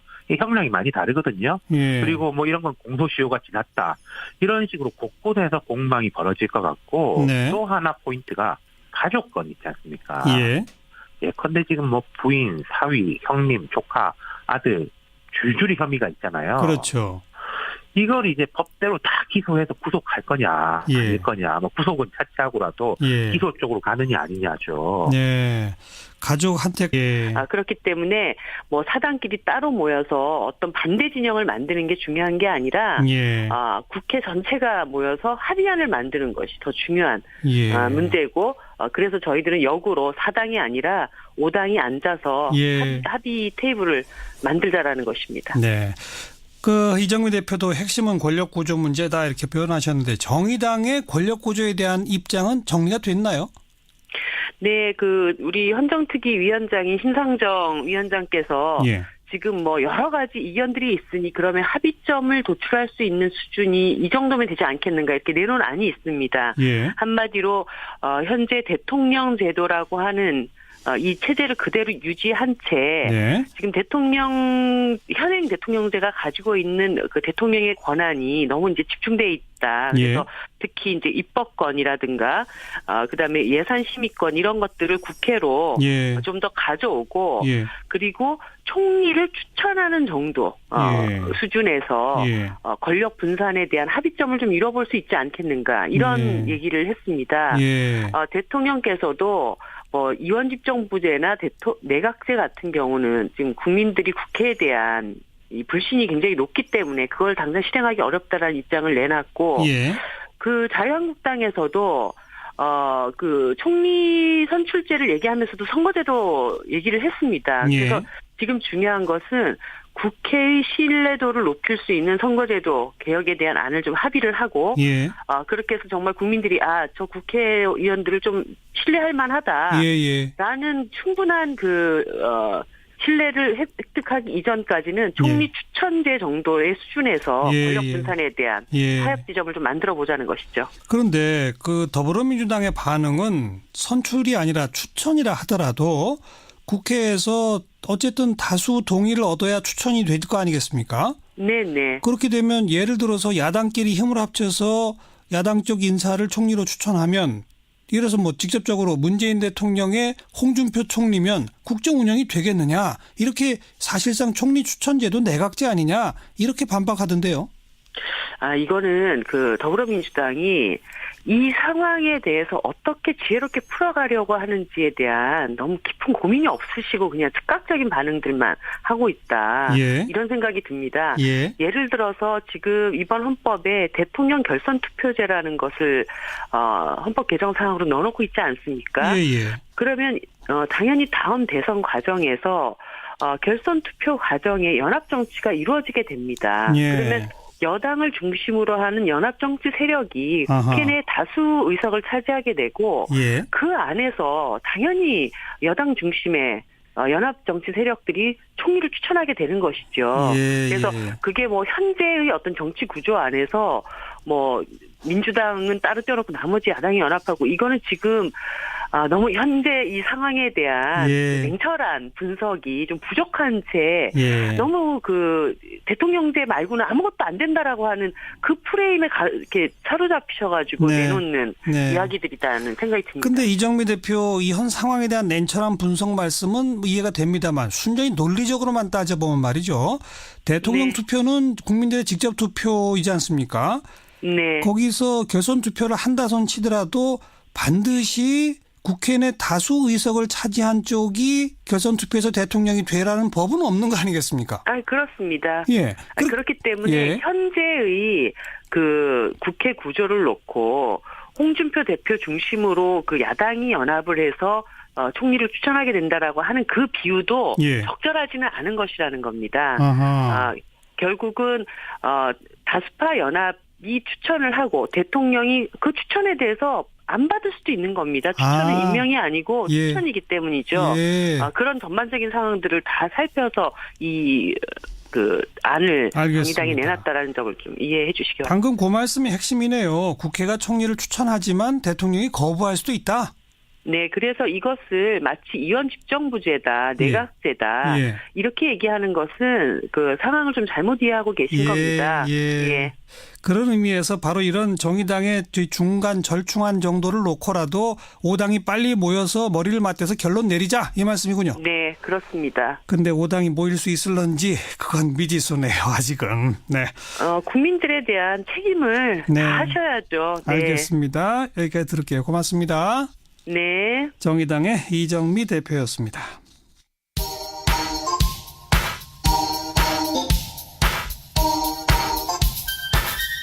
시사자키까지 기소로 가느냐 마느냐 거기에는 이명박 전 대통령이 어떤 태도를 취하느냐도 중요한 변수가 되겠는데요. 이 전 대통령이 이게 다 내 책임이다라고 하면은 다른 사람의 책임은 줄어들겠죠. 하지만 이 전 대통령이 지금 검찰에선 그런 입장이었던 것 같은데 그 사람들이 받았는지 안 받았는지 나는 모른다. 이래버리면은 각각의 책임이 되는 거잖아요. 개별 수사들이 들어갈 수밖에 없는 거니까 이거는 이 전 대통령 측이 어떤 판단을 내리느냐. 물론 검찰의 의지도 중요합니다만은 그쪽에 많이 이제 기울어져 있는 것 같아요. 그리고 또 이제 여론도 원 집안이 이제 줄줄이 들어간다. 이런 것에 대해서는 또 신경이 좀 쓰일 거예요. 관행적으로 가족들에 대해 가지고는 한쪽에 이제 혐의를 몰아주는 게 많았었거든요. 그렇죠. 우선 이명박 전 대통령이 어떤 입장을 취하느냐, 그리고 또 검찰이 어떤 판단을 하게 될 것이냐, 그게 이제 남아 있다는 얘기고요. 그렇죠. 자, 구속 만약 집행이 됐다, 교도소로 갔다, 정치적 영향 좀 분석해 보죠. 저는 이제 이전 대통령에 대한 것은 이미 여론에 상당히 반영이 된 것 같아요. 네. 뭐 당연하게 야당 자유한국당이 안 좋고 여당이 이제 조금 낫겠죠. 그리고 이제 재판 과정, 수사 과정을 보면은 이제 두 가지 상반된 포인트가 있는데 이전 대통령이 자꾸 자기 혐의를 부인하고 질질 끌고 눈살 찌푸리게 하면은 아무래도 야당은 더 부담스럽지 않겠습니까? 예. 그리고 이 수사가 되고 기소가 되는 시점은 4월, 5월 이렇게 갈 거니까 선거 때까지 계속 이게 중계 방송이 되는 거죠. 네. 이 포인트가 하나가 있고 또 반대 지점은 아까 제가 말씀드린 온 집안 풍비박산 그리고 이런 지적이 이제 조금씩 나오는데 150만 원짜리 맞춤 양복 받았다 이런 것도 너무 세세하게 보도가 되는 거 아니냐. 이 보도는 결국 검찰에서 흘러나온 거 아니겠어요? 이 검찰이 여론몰이를 통해 가지고 자기 위상을 강화하려고 하고 개혁 압력에서 벗어나려고 한다. 이런 시각도 약간 있을 수 있거든요. 이 상반된 두 가지 포인트가 있는 거죠. 그러니까 누가 더 오버하느냐가 문제로군요. 그러니까. 그렇죠. 예, 맞는 말씀입니다. 검찰이 너무 지나치게 오버하면 오히려 역풍 맞을 것이고. 그렇죠. 이명박 전 대통령이 너무 강하게 부인하고 모든 걸 다 이렇게 하면 이제 그 야당한테 또 불리해지는 것이고. 거기다가 자기 가족까지도 더 부담이 가중되는 거고요. 네. 알겠습니다. 여기까지 듣죠. 수고하셨습니다. 감사합니다. 네. 윤태권 실장이었습니다. 시사잡기 2부 화제의 뜬 뉴스 먼저 정리합니다. CBS의 김효은 기자 어서 오세요. 네, 안녕하세요. 네, 첫 번째 뜬 뉴스는요. 네, 이제 페이스북을 지워야 할 때가 왔다. 페이스북 자회사 왓츠앱의 공동 창업자 브라이언 액턴이 오늘 트위터에 이런 글을 올렸는데요. 현재 페이스북이 처한 상황을 상징적으로 보여주는 문장이라고 생각해서 첫 소식으로 가져와 봤습니다. 그 페이스북이 회원 정보 유출한 그 사건 때문이죠? 그렇습니다. 지난 18일 뉴욕타임스가 충격적인 내용을 폭로했습니다. 페이스북이 영국 케임브리지대 교수에게 회원 정보 수집을 허용했고 이 교수가 데이터 분석 기업인 케임브리지 애널리티카에 5천만 명의 성향 분석 자료를 전달했다는 겁니다. 네. 특히 애널리티카는 이렇게 수집된 유권자 정보를 2016년 미국 대선 때 도널드 트럼프 캠프에 전달한 것으로 드러났습니다. 미국 전역이 발칵 뒤집어졌고요. 미국 연방거래위원회는 물론이고 영국과 유럽연합 등도 페이스북에 대한 조사에 착수를 했고 영국 의회는 마크 저커버그 최고 경영자에게 출석 요청을 했습니다. 보도 이후에 페이스북은 주가가 폭락해서 시가총액 52조 원이 증발했고 주주들로부터 집단 소송까지 당하면서 사면 초과에 놓였습니다. 그래서 이제 페이스북을 지울 때가 됐다. 이런 말까지 나온 거군요. 네, 액튼처럼 현재 페이스북을 떠난 임원들이 페이스북을 비판한 게 이번이 처음은 아닙니다. 페이스북 부사장을 지냈던 차마스 팔리하피티아는 지난해 스탠퍼드대 강연에서 이런 말을 했습니다. 사회적 담론과 협력은 사라지고 잘못된 정보와 거짓만 남았다. 사회를 조각내는 도구를 만든데 엄청난 죄책감을 느낀다라고 말한 바 있습니다. 네, 페이스북 최대 위기에 지금 빠졌네요. 네. 자, 다음 소식이요. 네, 세상에서 가장 슬픈 죽음이 아닐까 싶은데요. 지구상에 단 한 마리 남아 있었던 수컷 북부 흰 코뿔소가 최근 멸종했다는 소식입니다. 네, 딱 한 마리. 참 안타깝네요. 네, 아프리카 케냐 자연보호구역에서 보호하고 있던 수단이라는 이름의 코뿔소인데요. 45세 나이에 노화 관련 감염으로 위독한 상태였는데 끝내 회복의 기미를 보이지 못해서 안락사됐습니다. 오늘 수단의 생전 마지막 모습이 공개됐는데요. 죽음을 예감한 듯 눈을 감은 채 조용히 누워 있었고 그런 수단을 관리 책임자가 어루만지고 있었습니다. 이제 지구상의 수컷 북부 흰 코뿔소는 더 이상 존재하지 않습니다.